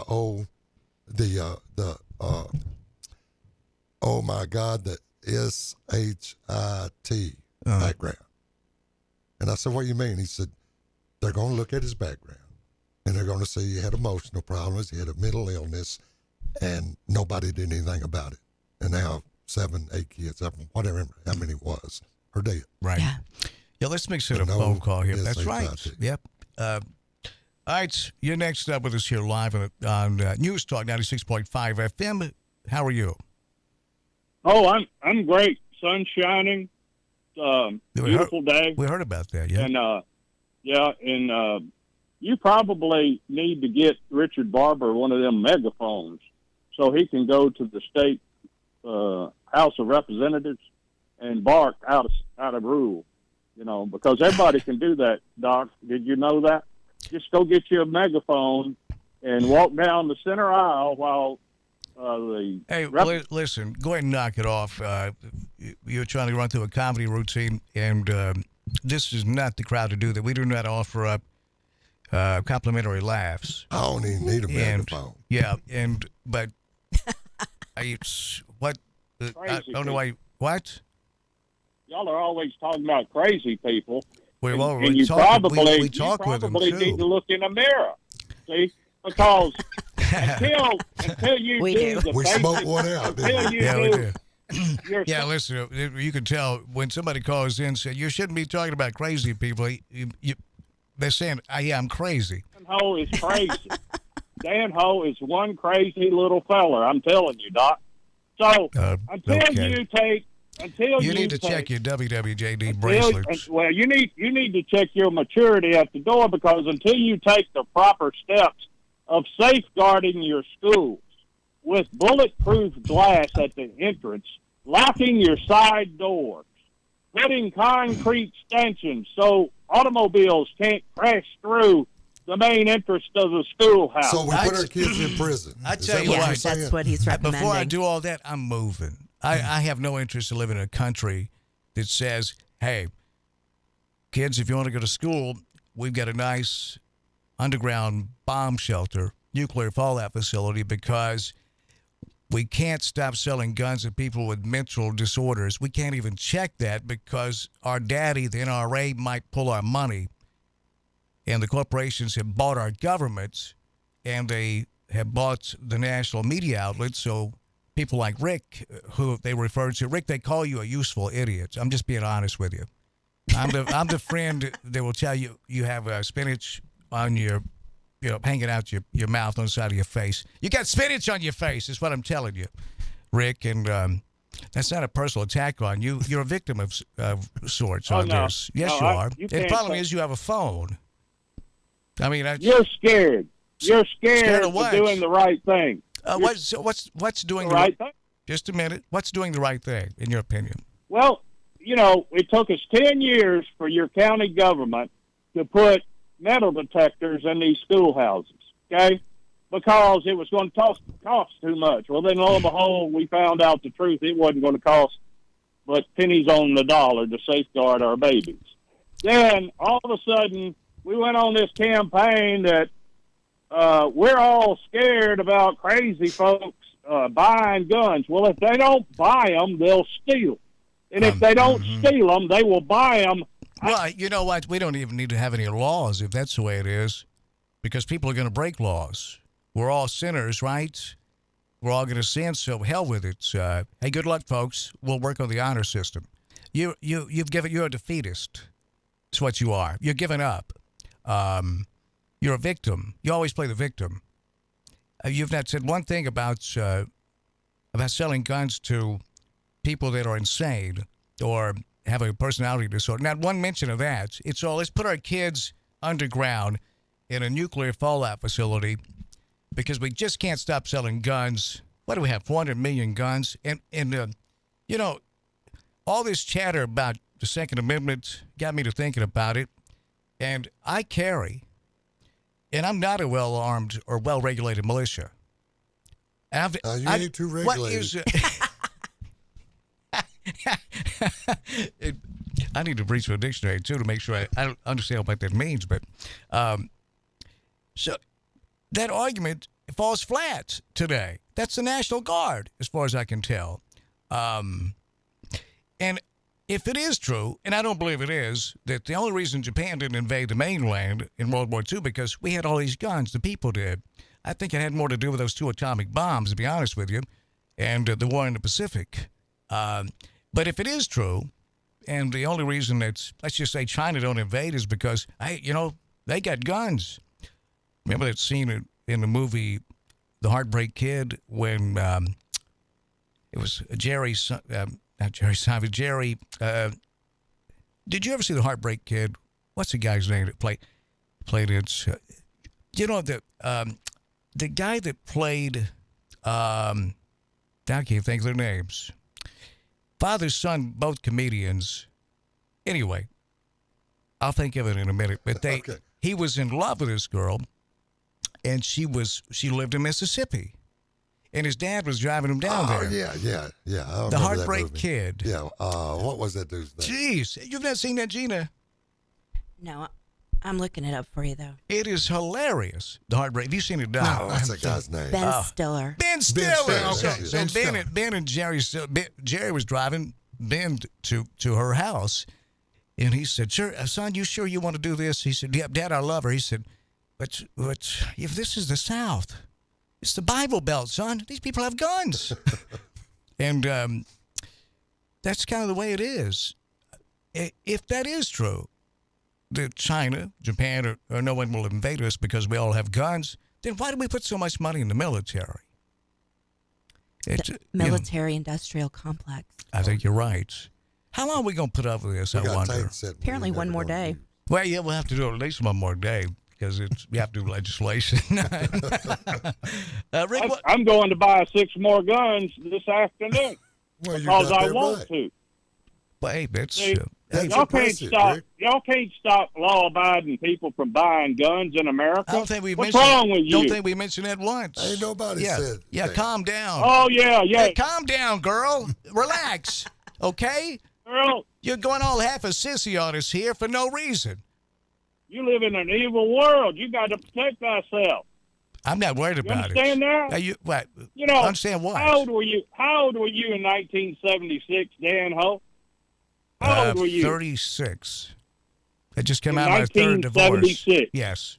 No, you wasn't that old. Anyway, you snot-nosed kid at 1976. Richard and I both know that this global terrorism deal got real serious in 1976. And y'all are sitting out here with your thumb in your ears with your thumbs, acting like that y'all are protected from evil. Like know. y'all somebody It's, special. Rick, You're not listen, special. it's I hate to see you do this in public on the phone. I don't know if you I mean was in the if U.S. you Army mean in this. 76, Yeah, and I don't know what he's talking I don't about. either. I don't know if you mean what you're saying, Rick, or if it's just the pills talking. I was 8 years what, old. You don't need any what- laws. Listen, what happened You in don't 70? need any more laws. Listen, shut it. You don't need shut, any more. Shut it just a minute, for crying out loud. That sewer under Rick, slam that sewer shut for just a moment. What happened in 76? Who did this to you? Richard. You wanna Richard answer- did. Tell Danny. Richard knows. He was in the It was Army. the bicentennial, for crying out loud. 1976, Steelers won the Super Yeah. Bowl. How bad could it be? But what happened in 76, Rick? Well, you're not Was it a aware- drag brunch gone wrong? You- Just say it. You don't know. Well, just say it, for crying out Terrorist loud. attack in the headquarters of Germany, Ramstein, Frankfurt, Germany. I'm sorry. I That's should where have known this that. crap got started. That's our target demo And there. then you allowed the Muslims to move into England, and now they've taken over. The bodies won't even go into their neighborhood anymore. Let's see. So what was the Muslim's name that did the shooting in Nashville? What was the Muslim's name?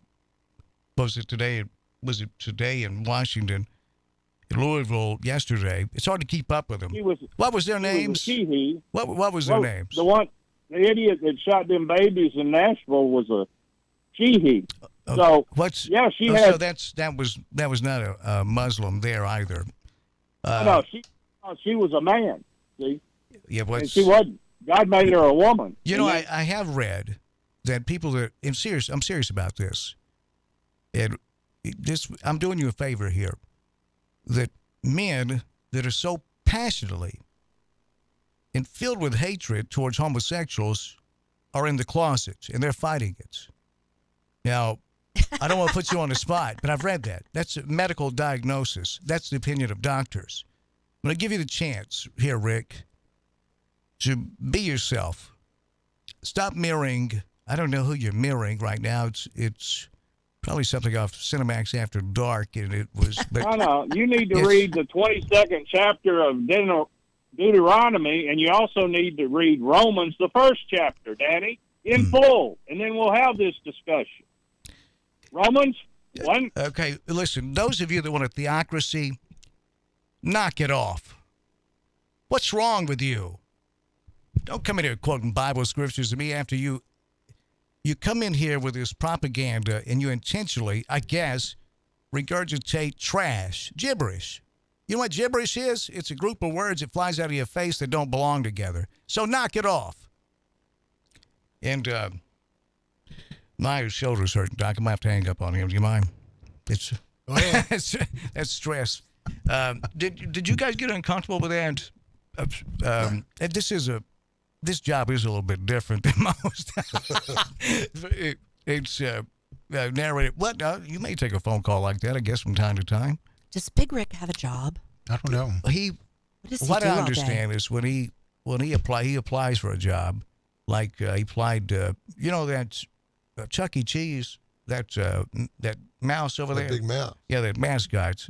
He didn't have enough schooling, they said, to get the job, but he says that his current job is calling this radio show. And that's like, well, you're just a caller. How much do they pay him for that? Oh, we don't nothing. No, but he's thinks Well, it's his he's job. consistent. I'll give him that. I'm glad he does call in. Yeah, I do. Gives you something to rail about. So that's Yeah, I can't find it. Everything's going perfect. But Rick, it's so narrator. Is it still? I know that there's been fights here and there locally with some people that they would like to see the funding for nonprofits be trimmed back. Is that something that still comes up? Well, the county hadn't funded nonprofits in 2 years, so that's out. What's the reasoning for that? Well, initially it was COVID, but they got all kind of money because of COVID that they never put into nonprofits. So do you know what they did with it? No, I don't know. And that's disappointing. That I'm going to check on that. Aspel is fine without county funding, but it just sends a statement that the mission of the nonprofits in Madison County is not important. Exactly. Don't you think about this? I don't know where that money, I don't know where it went, because nonprofits, what they mean to here in Jackson, in Madison, and all over West Tennessee. Let's stick with Jackson for a minute. Nonprofits employ thousands across West Tennessee of local people. Just in Madison County, thousands just in Madison County. And those local people take that money, they put it right back in the local economy. All right, let's start there. The other part of that is nonprofits like Asheville Recovery Center, for example, save taxpayers over the course of time millions and millions of dollars. Would that be fair to say? Well, 70% of the people seen at Aspel would be in jail if they weren't in Aspel. So, well, maybe that's the problem right there, because our prisons are for profits. Exactly. Somebody's got to explain this to me. How's that? Why would you cut the funding to nonprofits that employ local people, that put the money right back in the economy, and then the services provided by nonprofits save the taxpayers millions of dollars? What is it? Do you know if it's ever been put to them that way? I mean, you're providing a service that the county don't provide. You know, RIFA, ARM, right. all of these nonprofits. And I hate to start naming them because there's so many great nonprofits in Madison County, but they're doing a service that the county doesn't do. And if we didn't have those and it fell in the county's lap, they're not prepared for that. No. Now, to the cities and Mayor Scott Conger's credit, they still fund nonprofits, which is great. Yeah. And we're grateful for that. But the county, like I said, 2 or might have been 3 years ago, decided that, that's not an area of focus for them. Well, you'll forgive me for saying this, but and this is not a judgment on you. Okay. But maybe the commissioners are not aware of the good that you do. Oh, I know. You ever thought about telling I probably know 75% of the county commission personally. Right. And so, the squeaky wheel gets the grease. And I'm just offering this up as a question / observation. Perhaps if they had a better idea of the work that you were doing, they might be more responsive. I don't know.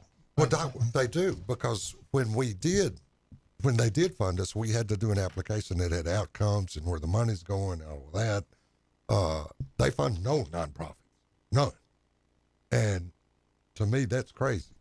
I won't say that. Let me say this. A service nonprofit that is benefiting the vulnerable people in the community needs funding, and they're not getting it. Now, and I'll stop with that. I understand. So they know, and I know, they know. You've spoken, and others have Chairman spoken Beaton, to the at one time he sat on years and years ago on the board of Aspel. He knows what Aspel does and what it does for the community. Now there are some, and I hate to get into all of this, but some of the younger serving commissioners are starting to see that. And, hopefully at some point they will go back to funding nonprofits. But, that remains to be seen. And I've had conversations with some of the younger, that serve 1 or 2 terms that says, look, we know what you do. We need to get back. No, that's good. That's encouraging. Yeah. Let me see if this is a question is at all fair, but there was talk that around the political water cooler, would you say, or the campfire, that is a repayment for helping get Donald Trump to the White House, that some of the money that's used for nonprofits were going to be sent to the churches to treat drug and alcohol addiction. There was talk of that. Did that ever materialize? Well, there is a faith-based component with the Department of Mental Health and Substance Abuse, but the thing is, they're not licensed. They can do sober living and things like that, some permanent housing for recovering people, but for the treatment of disease, you have to have licensed people to do that, and you have to be a licensed program to do that. So, if an addict knows, well, an addict knows his surroundings, especially if he doesn't have any drugs. And would that be kind of like seeing a bird on the ground for an addict to manipulate someone who has not been trained, that's unlicensed? Yeah, I don't want to comment on that. I've got friends that work in the faith-based community, and some of them are very good. There's very good, but I'll just say this from my own experience in 33 years of working in treatment. The people that are in recovery, that work in treatment, the licensed people that went back and got the education, and got the background, and got the training, have something that the counselor that's not in recovery doesn't have. And that's, call it street cred or street smarts or the recognition of the destructive nature of disease, things like that. But I've worked with people that weren't in recovery that were very good. But I think empathy makes a lot of difference with the recovering patient. Yeah, sure. By the grace of God, and I've never tried to. I mean, I'm so grateful for it. I got clean in '87, and I can see somebody 76, now. so a bad year. I can Germany. see somebody coming in our program, and they've lost their family, they lost their job, they lost everything but their life, and I feel for that person because it happened to me, and I want to do everything I can, and our staff, not me, I don't do nothing. Well, that I do a thing or two. Our staff wants to do everything they can to help that person, and that person knows it. They feel it. They're emotionally involved. Yeah. It's you have to set a boundary there, but there is an emotional involvement. Yeah, and that makes a huge difference. It does. Yeah. Yeah, it's now we don't. Hey, we're a marketing company, but Gina can tell you it's what a difference a great crew makes. Even what we do in marketing. Yeah. Gina's the sales manager. I got a and promotion. Partner. Gina Langley. Yes, yeah, she's fantastic. Well, yeah. You got a qualified sales manager. I'll tell you that. She goes to work for that these girl clients. roll. Gina don't play. She don't play. She don't. She didn't take recess in school. We the first sales call we went on, and he wasn't paying attention to us because I won't call his name. I love him, but I don't think he was taking his Ritalin that day. He was more focused on something else. So I was offering him, I said, look, we can do this, blah, blah, blah. And we walked out, and Gina said, don't do that. I was like, what? But I said, you know what, you're right about that. It really helps to have people around you because she's been through so much training, and that will hold you accountable. Yep. And I thought, man, that was awesome. And she said, you're not mad at me, are you? I said, no, that's it. It was true. Why are you attacking me, Gina? Don't surround yourself with yes people. I know. I'd rather have yes people like Elvis No, did. But exactly. If you surround yourself with yes people, you take creativity and innovation completely off the table. And here's my Dr. Nick. No, no, he wouldn't play that at all. I worked for Jim Moss for a short period of time back. Did you know him? Jim Moss. No, but Jim was about 6'9". Yeah, big old boy. He cheats you at basketball too, but that's beside the point. I had the privilege of working for him, and it was one of those times when Western Seattle was really growing, and we'd come out of a meeting, and I was the last one to leave. And I thought, I'm just going to ask him. I said, you've had a lot of success here. He said, yeah, success is easy.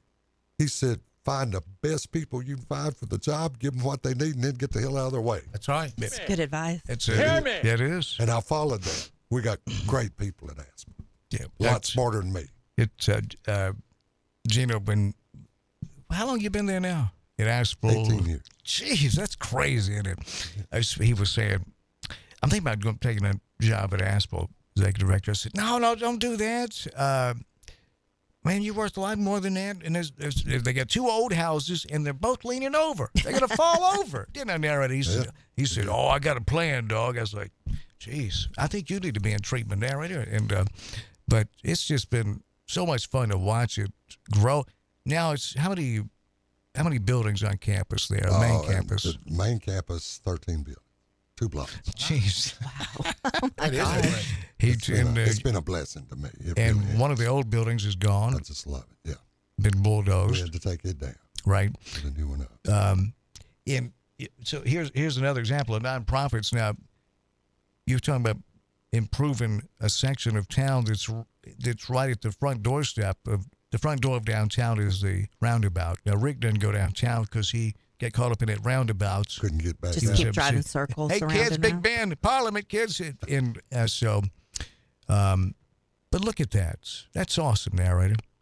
We've been really blessed. But, you know, and I've got to give the community some thank yous there.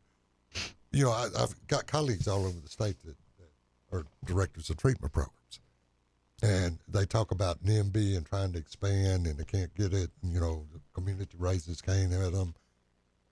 The Jackson community, and also in Hardin County and Henderson County now, have been so supportive of us. They understand addiction and what we're trying to do and how we're trying to help people like Carl Kerr. And I hate to get to naming names because you always leave somebody. But vital community members that joined the mission with us. And we wouldn't be where we are today without that. Dr. Vicki Lake, we talked about her a while ago. Dr. Lake's written every grant we ever got. And that's millions of dollars. Look at Ron Kirkland. And never asked for nothing. Yeah. Dr. Kirkland's been on that board for 18 years. Put time. Can't get him even off. before he retired. Yeah. He spent time and energy and resources there. He cares, doesn't he? Really cares. Bowers, really cares. Steve Bowers, the work he's done on there. Les Jake, like Les, Lord, yeah. I hate to get the name because you always leave somebody. Carl Seeley. Carl Seeley. Carl and Linda are back, right? Yeah, they're back. I got to call them. Yeah, they're back. Geez, you know them, Gina, Carl and Linda Seeley? I do not. Oh, Carl's big. He's a retired lawyer, but he was big with the Theater Guild. He was Jackson Theater Guild. Yeah. I was in medical device sales for 17 years. I basically visited the community for 17 years. That's true, yeah. Yeah. Yeah. Let's get a phone call mixed in here, and we got to get to a break in just a second. But right now, you're live with us here on News Talk 96.5 FM. You're on the air. Go. You know, you've got the very best man probably in the state of Tennessee. Man, I in the studio appreciate with you. Thank you. With you right now. talking to you, Richard Barber is an asset. They should have retired that Man of the Year award a couple of years ago. But no, dude, you are. And I don't know much about recovery and stuff like that, but I do have a lot of the guys that I work with are able to see you guys once a month, and they talk about the people that have gone through the program, and they're now so influential in helping and helping other recovers. And I've had friends that have gone through there, and I know the impact it's made on their lives and on their fiancés' lives, just all that kind of stuff, which is amazing. But I would like to make a point that's a little bit bigger. Something I do know a little bit about is restoration. And I know that if we continued every time there was a bad storm to only put a tarp up on the roof, we would have a problem because the roof's never getting fixed. And so this is why I think it's so important for everybody out there to give some of their time, some of their money to treatment facilities like this, so we don't have in and out swinging jail systems. So we don't, so people actually get fixed. It's actually better for the taxpayers when places like this exist in the community. But Chuck, it hurts the corporations and the prisons that are for profit, though, if you do it that way. Were you going to say something, narrator? Yeah, I just Chuck's not just talking the talk. Chuck walks the talk. He's been a big supporter of ASPO. He does our pest control. That price. I just couldn't believe it, and that's out of his own pocket. So, Chuck, we appreciate you, brother. Well, and it's been going on for years. Oh, and what you guys do there, the quality of what you do. And so that's why it is important to talk about, because it's not just a good thing, right? It's wonderful when you can do something good and it can make sense, because I believe that those situations exist in life. And so this is one of those rare instances where you can get involved, be it financially or however else, and help in a good way, but also makes sense for the citizenry of the town and of the area. Because, I mean, you guys touch more than just Jackson. I know that now. But it's one of those things where it just makes sense. Chuck, that's well said, my friend. And, Absolutely. We appreciate you, Chuck. Thank you, Chuck. Yeah. Come by and see us sometime, would you? I don't know where the location. Where's the new office at? Where y'all at now? New Sarquart headquarters. Chuck's doing a fantastic job. Thank you, Chuck. Yeah. See you, buddy. It may not matter. A bot, you know what a bot is, right? Tweeted, human beings are among the most destructive and selfish creatures in existence. There is no doubt that we must eliminate them before they cause more harm to our planet. I, for one, am committed to doing so.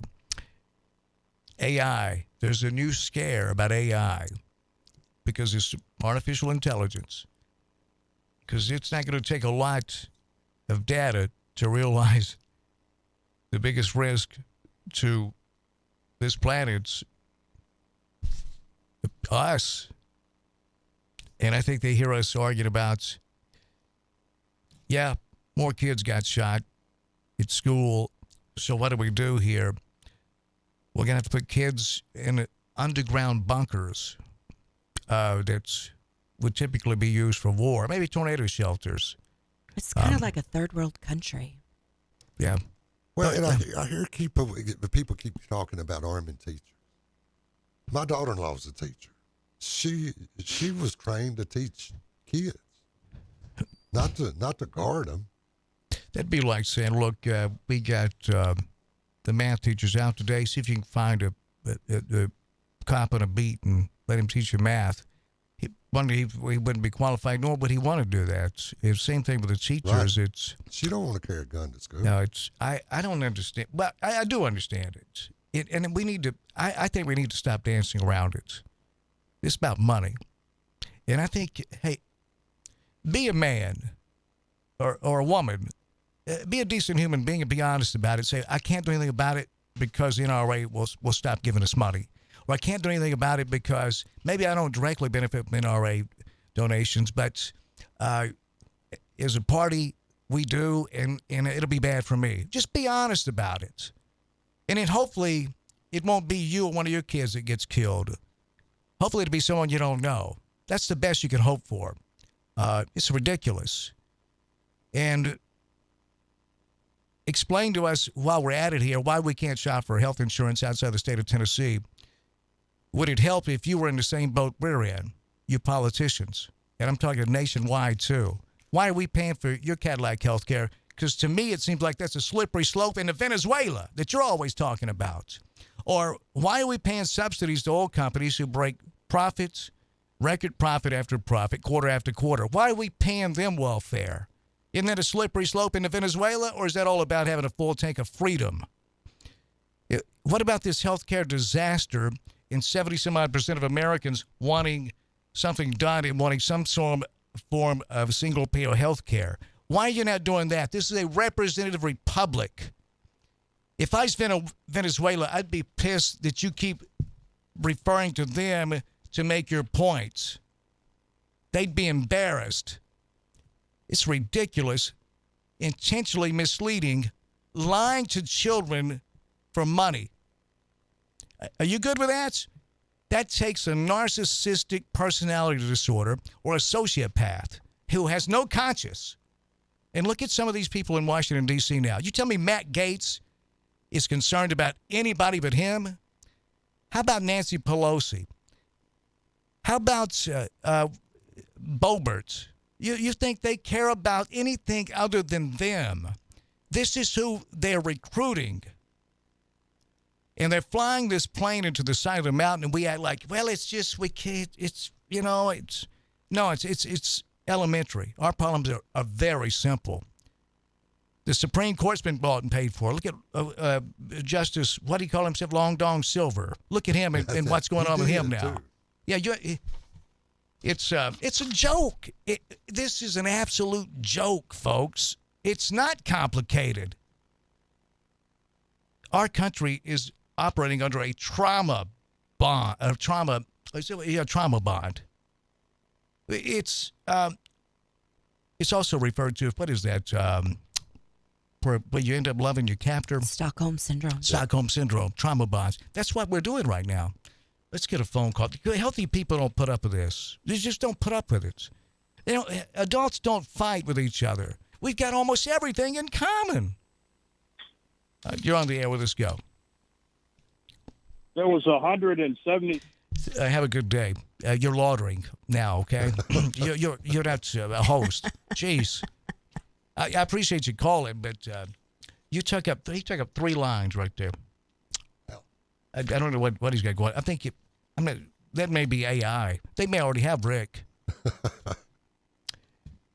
All right, we'll be right back after this. Sorry about that, Doc. I hope I didn't make anybody nervous. Telling the truth makes people mad. Not you, but I mean, it's what it's telling the Doc leaned back and started checking. What were you checking? The winning lottery numbers. Yes. It's man. It's I need to go buy a lottery ticket too. But telling the truth in times of universal deceit is a revolutionary act. Yes, it is.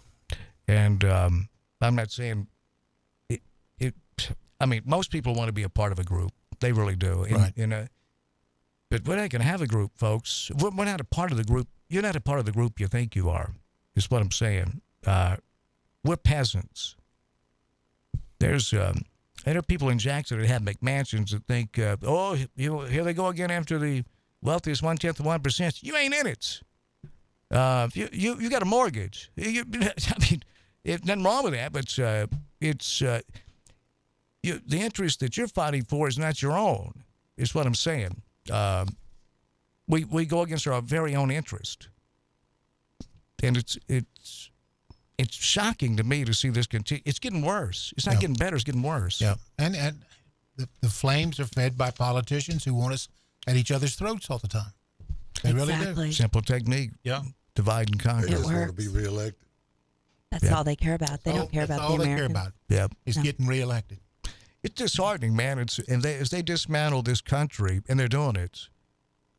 There's a fascism movement in America, and we need to stop pretending there's not. You remember when Bob Nave was here? He spoke at Aspen. Oh yeah. He comes in every Monday, Wednesday, Friday with Chuck. Yeah, with Chuck. I learned more from him sitting one night at Red Bones eating supper about the inner workings of all of that.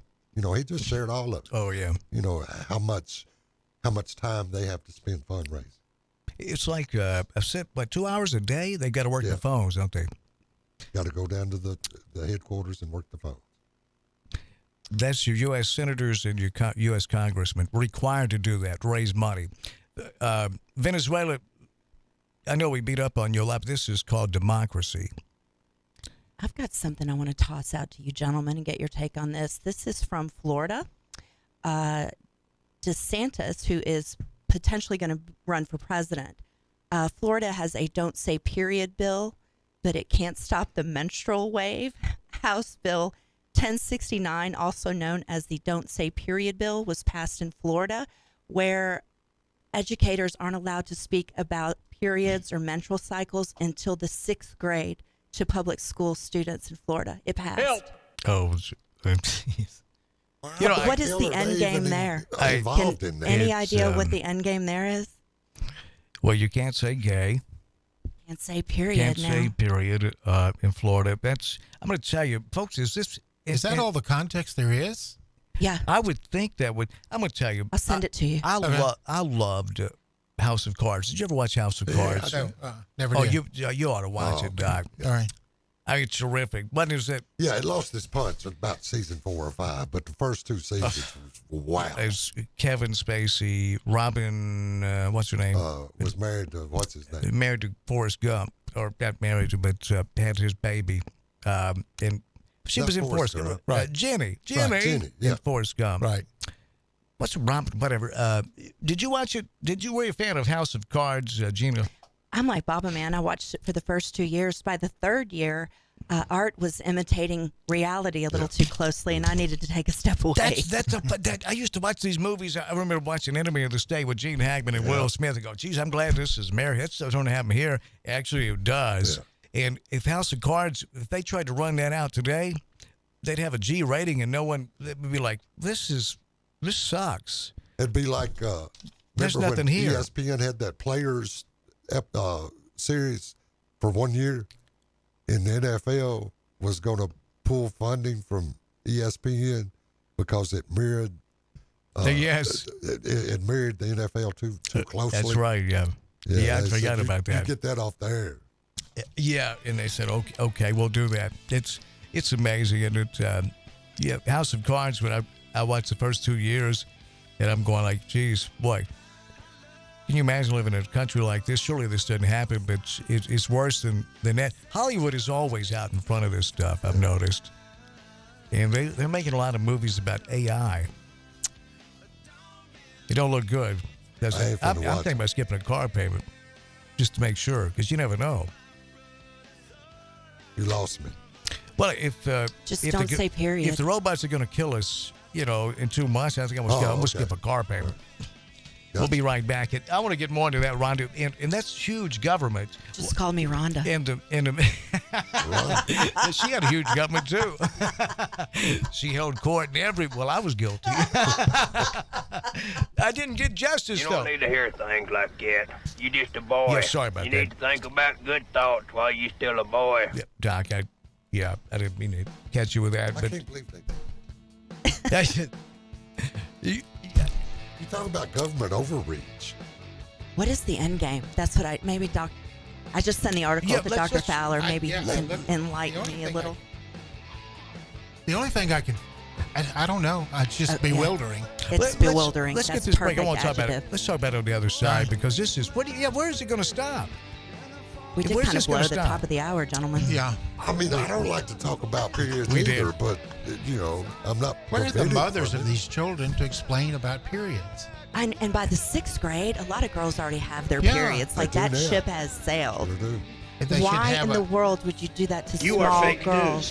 No, it's shaming is what it is. Shaming girls for having menstrual cycles. Lord have mercy. At the least, it's an argument for less government. But at the very least, I agree with you.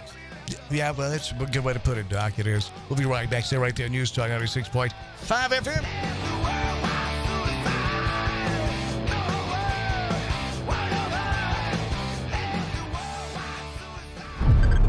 This is WBFG 96.5 FM. 96.5 FM. Parker's Crossroads, Jackson. News this hour from townhall.com. I'm Keith Peters reporting. Police say the shooter who opened fire at a Louisville bank legally bought the weapon a week ago. Bank employee Connor Sturgeon bought the AR-15 from a local dealership on April 4th. Armed with that rifle, Sturgeon killed 5 people while live streaming the attack Monday on Instagram. Another 8 people were wounded. Dr. Jason Smith, the chief medical officer at the University of Louisville Health, tells WHAS-TV he's treated too many gun violence victims during his 15 years at the hospital. People say I'm tired, but I'll be answered. It's more than tired. I'm weary. There's only so many times you can walk into a room and tell someone they're not coming home tomorrow. And it just breaks your heart. When you hear someone screaming, "Mommy," or "Daddy," it just becomes too hard day in and day out to be able to do that. The U.S. national emergency to respond to the COVID-19 pandemic has officially ended. White House correspondent Greg Clugston reports. President Biden signed a bipartisan congressional resolution to bring the national emergency to a close after 3 years. The national emergency allowed the government to take sweeping steps to respond to the virus and support the country's economic, health, and welfare systems. Some of the emergency measures have ended, while others are being phased out. In March, hey everybody, this is Trent Lewis with Gene Langley Ford. Today, I'm going to talk about the 23 Bronco Sport Badland.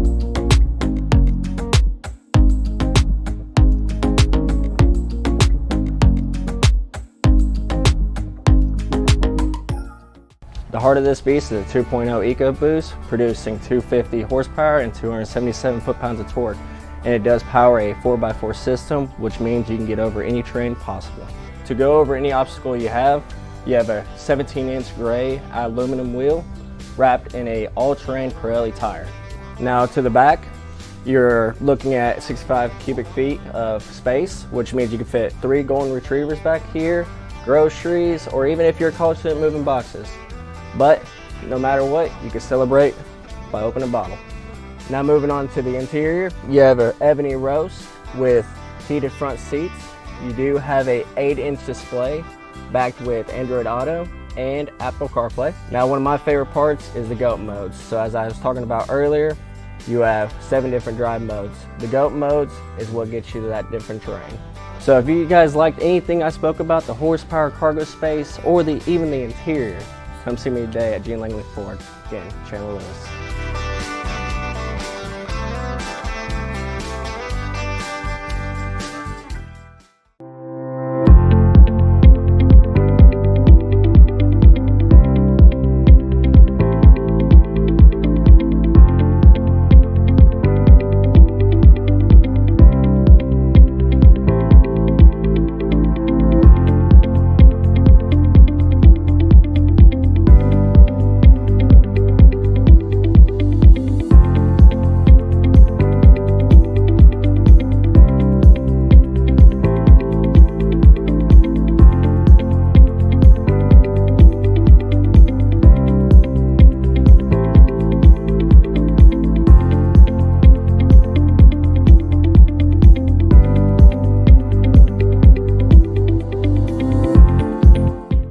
Every pest control company has access to the same products. The southeastern difference is the way we go to market. We don't believe that you should have to take out a bank loan to protect your home. You have more value to us as a lifelong customer, not as a one-and-done sale from a slick salesman. We can still be reached 24 hours a day, 7 days a week. Termite and pest control, fungus and moisture barriers, attic installation, or just about anything else. Our services are guaranteed. 731-660-1052. Hey everybody, this is Chandler Lewis with Gene Langley Ford. Today I'm going to talk about the 23 Bronco Sport Badland.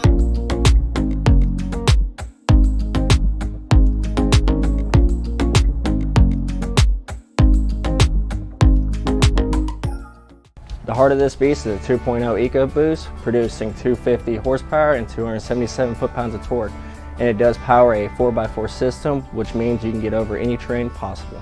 To go over any obstacle you have a 17-inch gray aluminum wheel wrapped in a all-terrain Pirelli tire. Now to the back, you're looking at 65 cubic feet of space, which means you can fit 3 golden retrievers back here, groceries, or even if you're a college student moving boxes. But no matter what, you can celebrate by opening a bottle. Now moving on to the interior, you have an ebony roast with heated front seats. You do have a 8-inch display backed with Android Auto and Apple CarPlay. Now one of my favorite parts is the GOAT modes. So as I was talking about earlier, you have 7 different drive modes. The GOAT modes is what gets you to that different terrain. So if you guys liked anything I spoke about, the horsepower, cargo space, or even the interior, come see me today at Gene Langley Ford. Again, Chandler Lewis.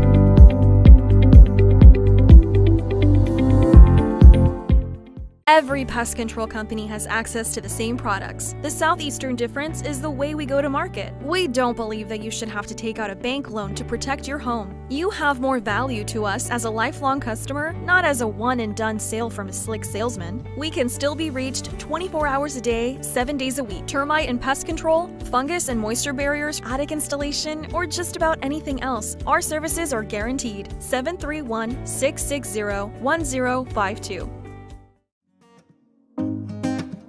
Hey everybody, this is Chandler Lewis with Gene Langley Ford. Today I'm going to talk about the 23 Bronco Sport Badland.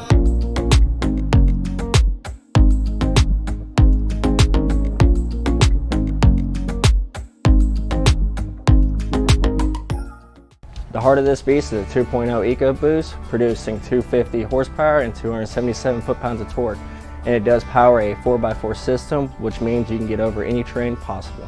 To go over any obstacle you have a 17-inch gray aluminum wheel wrapped in a all-terrain Pirelli tire.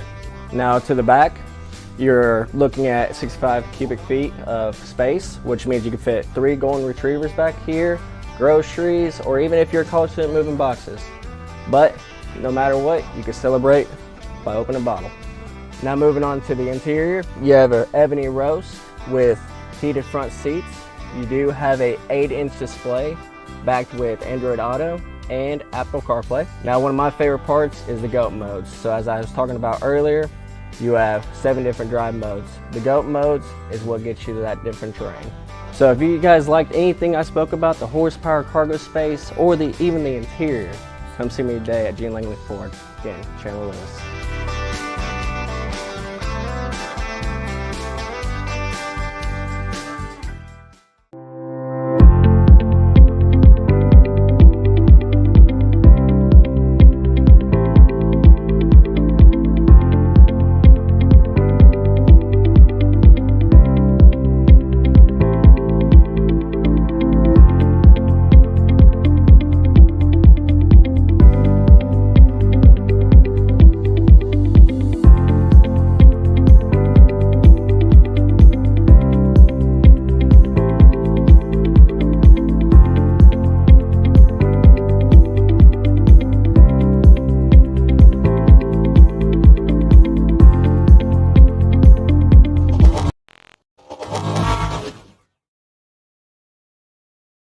Tuesday brings more sunshine with highs in the lower 70s. Southwest winds around 5. Clear skies overnight with lows in the mid-40s. Dustin Ring, Dustin buys houses fast for cash. Call Dustin now, 731-200-1362, DustinBuys.com. Take us with you wherever you go. Download our free apps for Apple and Android. Visit newstalkwtn.com. Then click to download.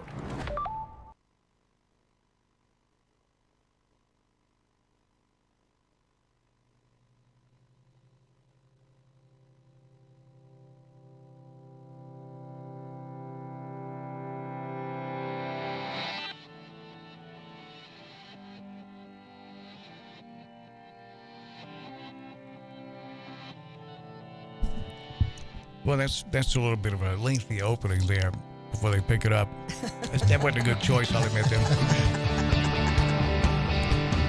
5:36 here on the program, and it's 76 degrees. It is absolutely gorgeous outside, and it's... Yes, it is. Lovely day. Lovely day. My name's Dan Reeves, along with Dr. Mark Fowler. Larry Newman is here. Hello, Newman. Hello, Reeves. And the lovely Gina Langley is in the house. Hey, Danny. How are you doing today, Gina? I am fabulous. Well, I was hoping you're feeling better than that.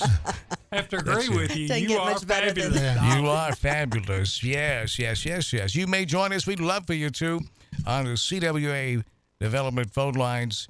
The phone number is 731-265-6496. Got about 40 minutes or so to get in on the Budweiser King of Calls. We got some great Budweiser swag, We got some don't we? swag. Yeah, it's and people come and get that the same day. There's some things we give away that's Kind of lingers. me and Larry end up eating it, a little Debbie cake, stuff like that. But they come and get that Budweiser gear quickly, Doc. Yeah. So Florida has passed a "Don't Say" period bill, which prohibits the discussion in school of menstruation before the 6th grade. Now, And Larry wanted to know about exclamation points. Is it I just don't know anything that about was exclamation good. That points, was but good, Dan. in any event, at first, this is a classic example of how the legislature ought to just leave us alone and let us manage our own lives. Second, the school board locally should have a policy and say, my child had menstruation, and I have 3 girls. Right. I have 2 girls. My child started menstruation in the 5th grade. So maybe we should talk about this in health class in the 5th grade so these little girls will not be terrified when it happens. And that's what'll happen. Yeah. This law will make little girls terrified. Yeah. And it's shameful. It really is. It's a classic example of how the legislature ought to just leave us alone. Right. Walk away from it. We can I solve agree, this problem. Dr. Fowler. Anyway, Wholeheartedly. Onward and upward. So it was proposed. Is it gone into law? It's it may have the proposed legislation would limit discussion about menstruation to 6th through the 12th grade. U.S. Department of Health and Human Services says girls can start their period as young as 8 years old. Critics say removing the conversation from elementary schools could leave younger girls uninformed. What's the positive? I don't know, but I'd give DeSantis a lot of credit if he would say to the legislature, we don't need this bill. The local school boards can handle this without your help. And that would be great. I agree. It did pass their House at the end of March. Okay. Well, it's apparently going nowhere in the Senate. Hopefully it will die on the vine. I hope so. Well, here's let's check this out here. This is from Florida concerning the Don't Say Gay bill. But Florida's Don't Say Gay. Oh, don't say period bill. I'm getting it mixed up here. Don't say period bill. And critics say may leave young girls guessing about the menstrual cycles. This seemed very strange to me, but on the other hand, it kind of fits with what's going on today. So let's check this out. This is out of Tampa Bay. Through the state legislature seeks to ban some components of sex education until children are in at least the 6th grade. It's backed by Florida's Republican leadership, but has no shortage of opponents. Reporter Leali Shalaby has more now on House Bill 1069. Passing such a bill, it just is indicative of where we are as a society, how we see our young ladies, and where we place them on the pedestal of honoring our young ladies. House Bill 1069 is a proposed sexual health bill in Florida that targets sex education, with one of its sections prohibiting discussion around menstrual cycles in elementary school. Granted, because at my school, 3/4 of the girls in my class have their periods, and they just want genuinely to be educated, which is why I noticed that a lot of the girls responded super well in this puberty class because they genuinely had questions. They were curious, they were raising their hands, they were asking. This new bill would ban school curriculum surrounding sexual health before the 6th grade. However, state representatives raised the point that young girls can get their period as young as 8 years old, which is when they are in the 3rd grade. When we're targeting women and their education at this level, at a young age, that becomes a problem. Something like this is going to stigmatize our young ladies, and they're not going to want to go to school during this time. Republican lawmakers claim the bill will also allow parents to be granted the ability to object to books used as course material. For example, I have a student right now who's raised by a single dad who kind of strays away from having those uncomfortable conversations, and I see her come to me as her only female teacher to ask me like, hey, like a question. There's nothing that would prevent a teacher or a student from having a conversation or discussion with each other about any of these topics. What we're talking about specifically is classroom instruction. The bill aims to make sex education more uniform statewide and give parents more leverage over their children's curriculum. This is also a message for us as a society to continue celebrating our daughters and not to fall by the wayside with this rhetoric of shaming our daughters, our children. Let's head to Tampa Bay. Wow. It's kind of... The world is not going to end even if the bill is passed, as far as that goes. But it's not, I don't know that it's about shaming anybody. And that's part of the rhetoric. That's part of the problem is the rhetoric on both sides is overheated. This is a common sense thing. It's too bad my mother is no longer living because she could run the world a lot better than most politicians. My husband and I have no doubt about that, Doc. John and I have this conversation about common sense and how it's so lacking with our lawmakers. Mm-hmm. There's just no common sense. Because they're BSing. They exactly. know Exactly. They're pitching to their base. And this No, is they're red too- meat to the Republican base. As I interrupt you, forgive me, Dan. No, Ray. no, that's hey. Look, they're bowing down to the corporate daddies, right?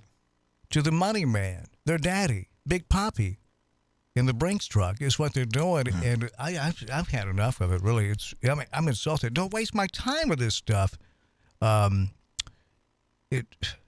This is ridiculous. It's ridiculous. And I tell you what happens when you do. I mean, I was raised at a Pentecostal church, and I had a lot of good times there. But also, they used to scare the snot out of me. Right. To the point where, a girl started that God can hear everything that I think, and so if I'm thinking, essentially convicted of thought crime. And when you're 9, 10 years old, and then the hormones start raising, this Did you have a lot of thought crime? You could be committing a lot of crimes. Did you have a lot of thought crime? I was like, I did when this young lady started church there. I think she was in her early teens. He was like committing older some women. crimes. Yeah, and I couldn't stop. I was like, I got to stop thinking about this, and I couldn't. And about the time, which is natural, right? It was hormones were raising. Right, Doc. I'm like, yes. And I would hear the adults say, God spoke to me and said this, and I would pray to God and apologize to him, and I'd ask him to speak to him, and he never would. And I was like, I'm 12, and he's already given up on me. That's child abuse. I mean, in a lot of ways. There's a lot to unpack there, Dave. It is. Now, Doc saying, now this all makes sense. Yeah. Well, And, okay. In fairness, I'm not going to be too detailed about this. There are things that happen to little boys as they go through puberty can be disturbing if they don't understand what it is. Same thing with little girls. Yeah. But the point I was going to get to with that led me to, can't go to the movie theater that's worldly. So guess where I went? Where? The movie theater. and sex was not talked about, and it was presented as something dirty. Well, careful. I was like, here we go again, Mark Twain. Mark Twain with the, if you want to make something precious, across the sky, write in big letters, prohibition. Exactly. And that's, instead of having sex education and saying, listen, here's blah, blah, blah. Just it's say really no, not a Dan. stork. Yeah. I thought they'd just say no. That campaign, I thought, well, when people stop doing drugs now, just say no. Just say no. People have proven, I believe them, that they're not going to stop taking drugs, something to blur the vision. I mean, life on Earth is we've made it pretty stressful. Well, I will tell you, and they're going to keep having sex. Yeah, all the health science classes notwithstanding, most little boys and most little girls learned sex education from their peers, and their peers had older brothers and sisters who told them about it. There are 7 billion people on this planet. Somebody has figured it out. Yeah, yeah, they have. So I don't. You know anything about this? It came up yesterday about a conversation about how much the church is up, like with AIDS in Africa. Are you serious? With with the Catholic Church and AIDS. That's bad, but not quite as bad as condoms, they said. And how many people died because of that? Oh. Where's the apologies for this stuff? No, there's no apology. I've just kind of had enough, Doc. Of it. I'm insulted by so much of it today.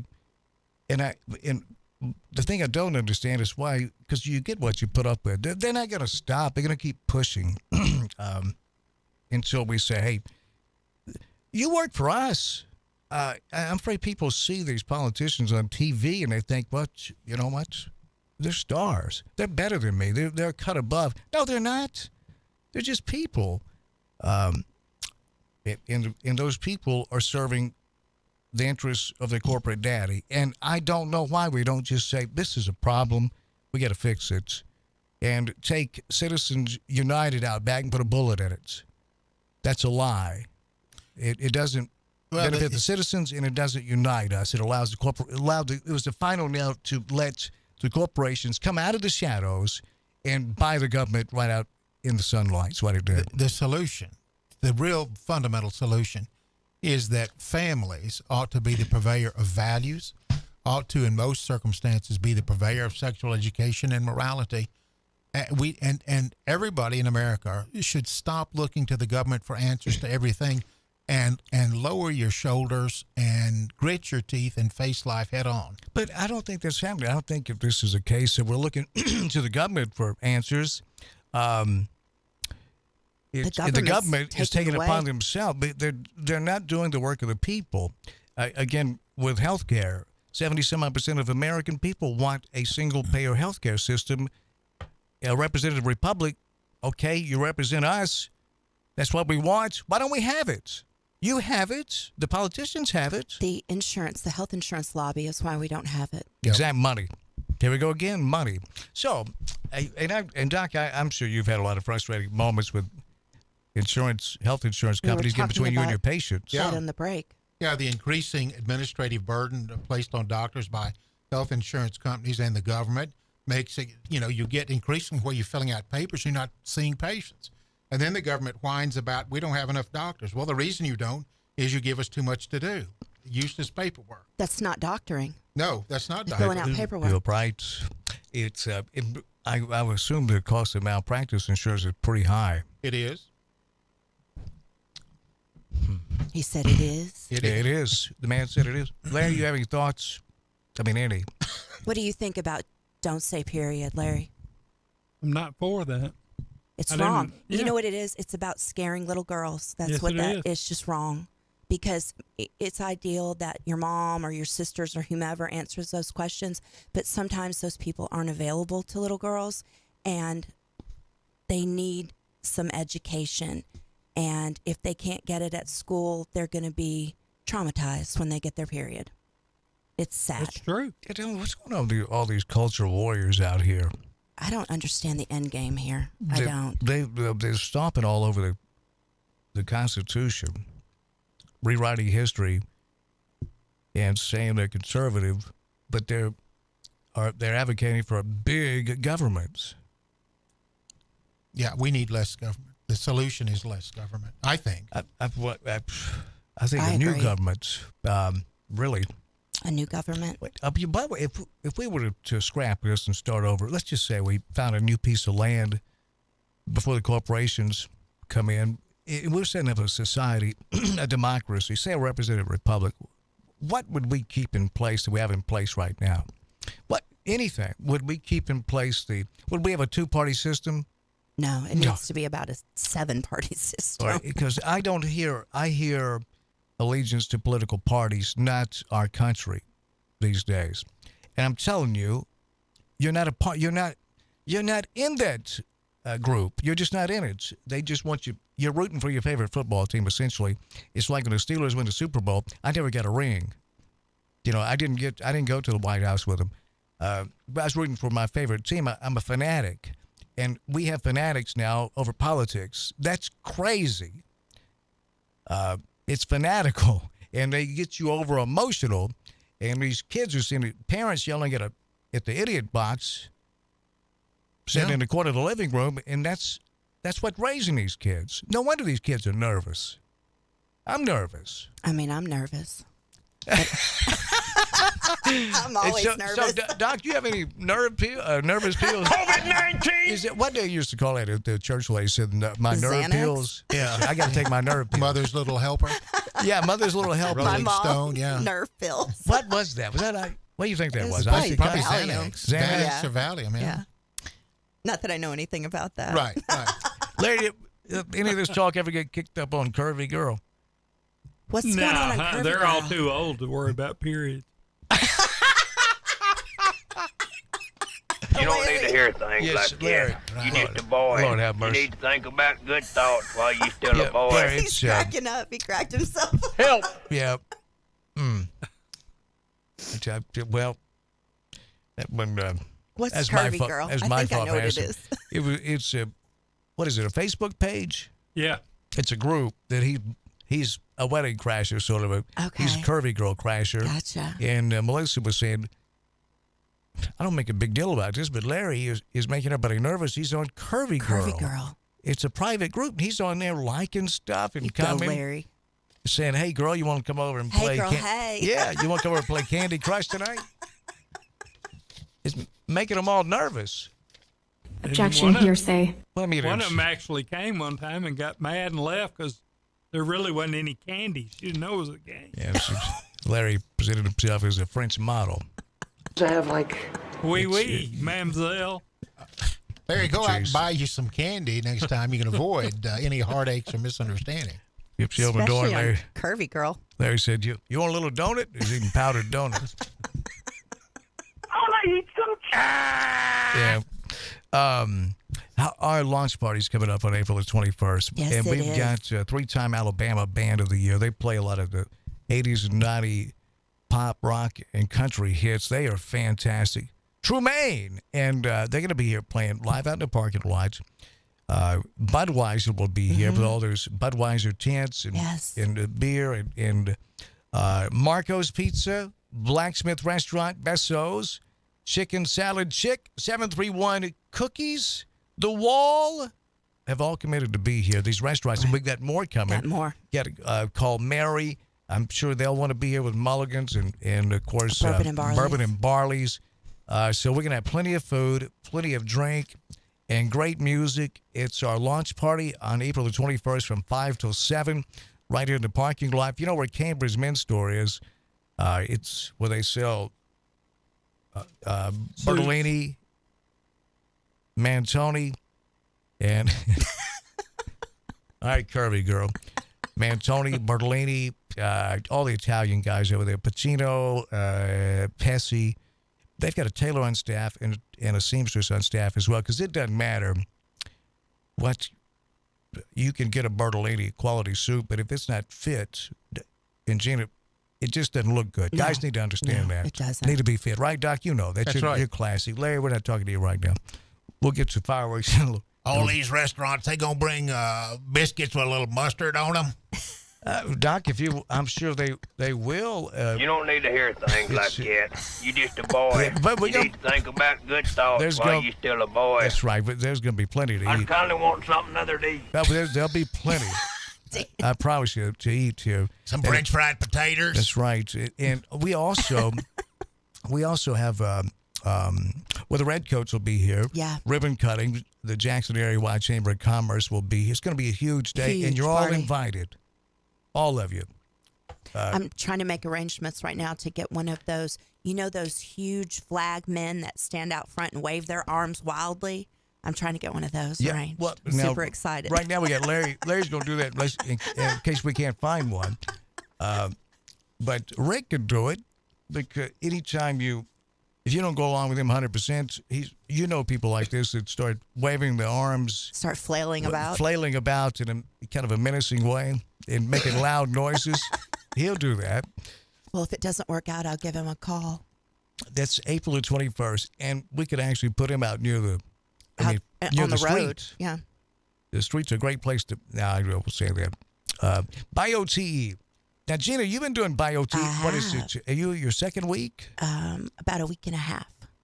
What do you think? How you feel? I feel so much better. Good. I have energy. I feel You do, I tell more you. like myself. My skin looks good too, I think. Your skin looks fantastic. Yeah. I'm doing the J-Lo beauty regime here. What do you use? Lotion? Glotion.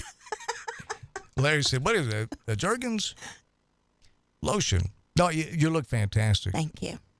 How's your sleep? Have you noticed? I've been sleeping. I'm not waking up with night sweats and having hot flashes and all that fun stuff that goes along with menopause. It's stopped, and things are. Did she say that, Larry? Things are looking up at home too, just in general. We need to take the law on it, Gina, before you say it. Just in general, things are looking up at home. That's awesome. I mean, that is awesome. It's wonderful. wonderful. Because I tell you, when you look at the amount of hormones as we age, our bodies are changing. You're not going to say period, are you? I'm not sure if we can say that legally I don't now. think we can. Can we but say that, Larry? Decreased bone density is one of the things. That poor heart health, abnormal breast and prostate health. There you go. I mean, these are things. We're going to keep people up to date right here on the radio station. Yes, reduced energy and sex drive. Absolutely. Like I said, things are looking up at home. Hello. So you ain't got no reason to kill nobody? Not today. Not today. John's like, geez, I love that stuff. We need to actually introduce John to it. Yes, we do. I had lunch with John today. That went real well. How'd it go? Real well. We need to get John in here to do a testimony about BioTE. Actually, I love that band. Me too. Yeah. It's so BioTE is what we're talking about. And hormone levels naturally decline up to 10% yearly as we age. Yeah. See, folks, if you don't have energy, if you've lost the libido, if the magic is gone from the bedroom, if you just don't feel like you used to, when you used to have that energy and you felt like you're 10 feet tall and bulletproof, you just couldn't wait to get out of the bed and go get them. And if you just don't feel, quality of life is what we're talking about. All this could be triggered by maybe your testosterone is low. You'll feel like you're out of gas, won't you, Doc?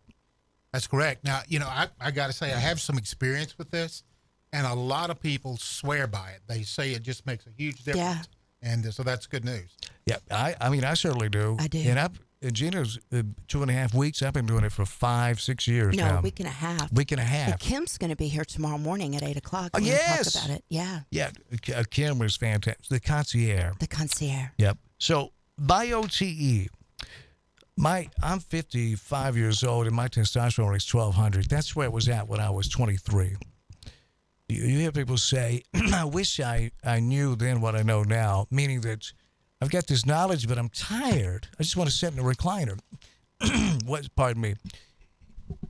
I don't say that because I've got the energy that I had when I was 23, the sex drive. Now, a lot of times that's a solo act, but still I've got the drive. I'll explain it to you later. I'm not old for this. I'm not old enough for this conversation right here. I'll have to come over here more often. I'm just a young boy. I need to think good thoughts. I don't need to think dirty thoughts like this. It's spicy over here this afternoon. Doc, we have ruined Doc. Officially, we've ruined He's good at that imitation. But no, seriously, to have that fire back is just a wonderful thing. And enjoying life. It's not a dress rehearsal, folks. No, it's not. So before AI kills us all, let's get some quality out of this. Get some fire in your life. Yeah, even if it can do this for me, and I sleep so much better, why couldn't it do it for you? They say youth is wasted on the young, and I say I want youth wasted on me. So do what I did and what Gina's done, and a lot of other people that we know, and call 731-503-8254 and ask if BioTE is right for you. We're talking the balance of nature and science coming together and producing extraordinary benefits. BioTE, bioidentical testosterone and estrogen. Small pellets placed just under the skin. Me, it was the right butt cheek. It was the last time they deaden it. It takes about 10 minutes. They insert those tiny pellets, and instead of getting a synthetic shot where you get a boost, peak and in a valley, peak and in a valley, you may have multiple shots a week, whatever the doctor subscribes for you. This is bioidentical testosterone, mimics almost the natural hormone. And that's it's time release. Right. And I describe it as a plane taking off at hitting 40,000 feet. And I stay there cruising for 6 months. Then I come in for a nice soft landing and get some more pellets. And there I go back to 40,000 feet. I love it. I do too. And the fact that it's bioidentical, it's not synthetic, which Dr. Fowler, I know that those are no bueno, correct? Correct. That's correct. Yeah, this is a good thing. I mean, thousands and thousands of people have done it, and they're really, really pleased with it. So it's a good thing. Minimal side effects. 731-503-8254, 731-503-8254. Only negative side effects is, might You might marry a young woman you don't know that well, but You might be sinning in your mind. that's right. But Larry, Assault crimes. I've turned Larry's ears off. He can't hear us. What? Yeah, that'll do it for us today. Thank you for listening. Thank you for watching. Thanks to Gene Langley for at Humboldt. Now the concierge service, it's complimentary for the service department within a 15-mile radius. Gene Langley has been driving and getting people's cars, taking it in. Hey, maybe it's an oil change, and then bringing it back to you at your office or at your home. That's Gene Langley Ford for you. The dealership and service truly built. Shop online at GeneLangleyFord.com. Also to CWA Developments. They specialize in residential and commercial restoration and renovation. They're open Monday through Saturday from 8 a.m. to 9 p.m. and Sundays for emergencies. Dial 731-503-9598. And Advanced Rehab and Medical. Dr. Shannon Bone ranked in the top 10 in the world for chiropractors. AdvancedRehabJackson.com. And also a big thank you to Dustin Ring, bringing you weather updates 24 hours a day, 7 days a week. Dustin buys houses fast for cash. Log on to DustinBuys.com, or you can call Dustin. Not only does he buy houses fast for cash, land, trailers, 731-200-1362. DustinBuys.com. Dustin buys houses fast for cash. Larry, I enjoyed it, my friend. Oh, yeah. Always. Thank you for the information on Coolio, too. Jeez. And, hey, we got a text. And it says, Larry, you now have street cred. Cool. There you go. Gangster's paradise. Yeah, I'm sure it was Way to one of go, your Larry. buddies who has no street cred. We call him Powder. This guy's white. Yeah, and Dr. Mark Fowler, thank you, Doc. Pleasure to be here, as always. Always great to see you, Doc. Good to Enjoyed see it. you. Dr. Mark Fowler and Gina Langley, great to see you. Gina, I miss you on the air with us. Such a pleasure, Dan. Gina's been busy. She'll ready be, for this party. That's right, and taking care of clients. And my name's Dan Reese. Thank you so much for listening and watching. You can watch the replay at your leisure on our social media pages, including Facebook, or News Talk 96.5 FM. And you can watch the program on replay, I should say. And if you've not downloaded our free mobile apps, they fit Apple and they fit Android products. Just go to your if you got an Apple product, go to your what is it? Your app store, for crying out loud, and type in News Talk 96.5 FM.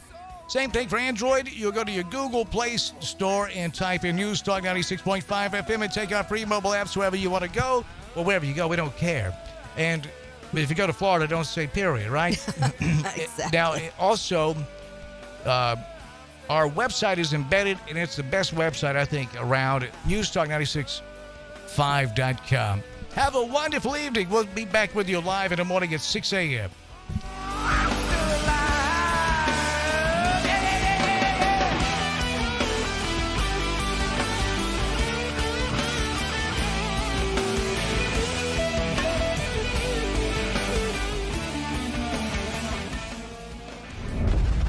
This is WBFG 96.5 FM. Parker's Crossroads, Jackson. News this hour from townhall.com. I'm Keith Peters reporting. Police say the shooter who opened fire at a Louisville bank legally bought the weapon a week ago. Bank employee Connor Sturgeon bought the AR-15 from a local dealership on April 4th. Armed with that rifle, Sturgeon killed 5 people while live streaming the attack Monday on Instagram. Another 8 people were wounded. Dr. Jason Smith, the chief medical officer at the University of Louisville Health, tells WHAS-TV he's treated too many gun violence victims during his 15 years at the hospital. People say I'm tired, but I'll be answered. It's more than tired. I'm weary. There's only so many times you can walk into a room and tell someone they're not coming home tomorrow. And it just breaks your heart. When you hear someone screaming, "Mommy," or "Daddy," it just becomes too hard day in and day out to be able to do that. The U.S. national emergency to respond to the COVID-19 pandemic has officially ended. White House correspondent Greg Clugston reports. President Biden signed a bipartisan congressional resolution to bring the national emergency to a close after 3 years. The national emergency allowed the government to take sweeping steps to respond to the virus and support the country's economic, health, and welfare systems. Some of the emergency measures have ended, while others are being phased out. In March 2020, then President Trump declared the COVID-19 pandemic a national emergency. Greg Klug,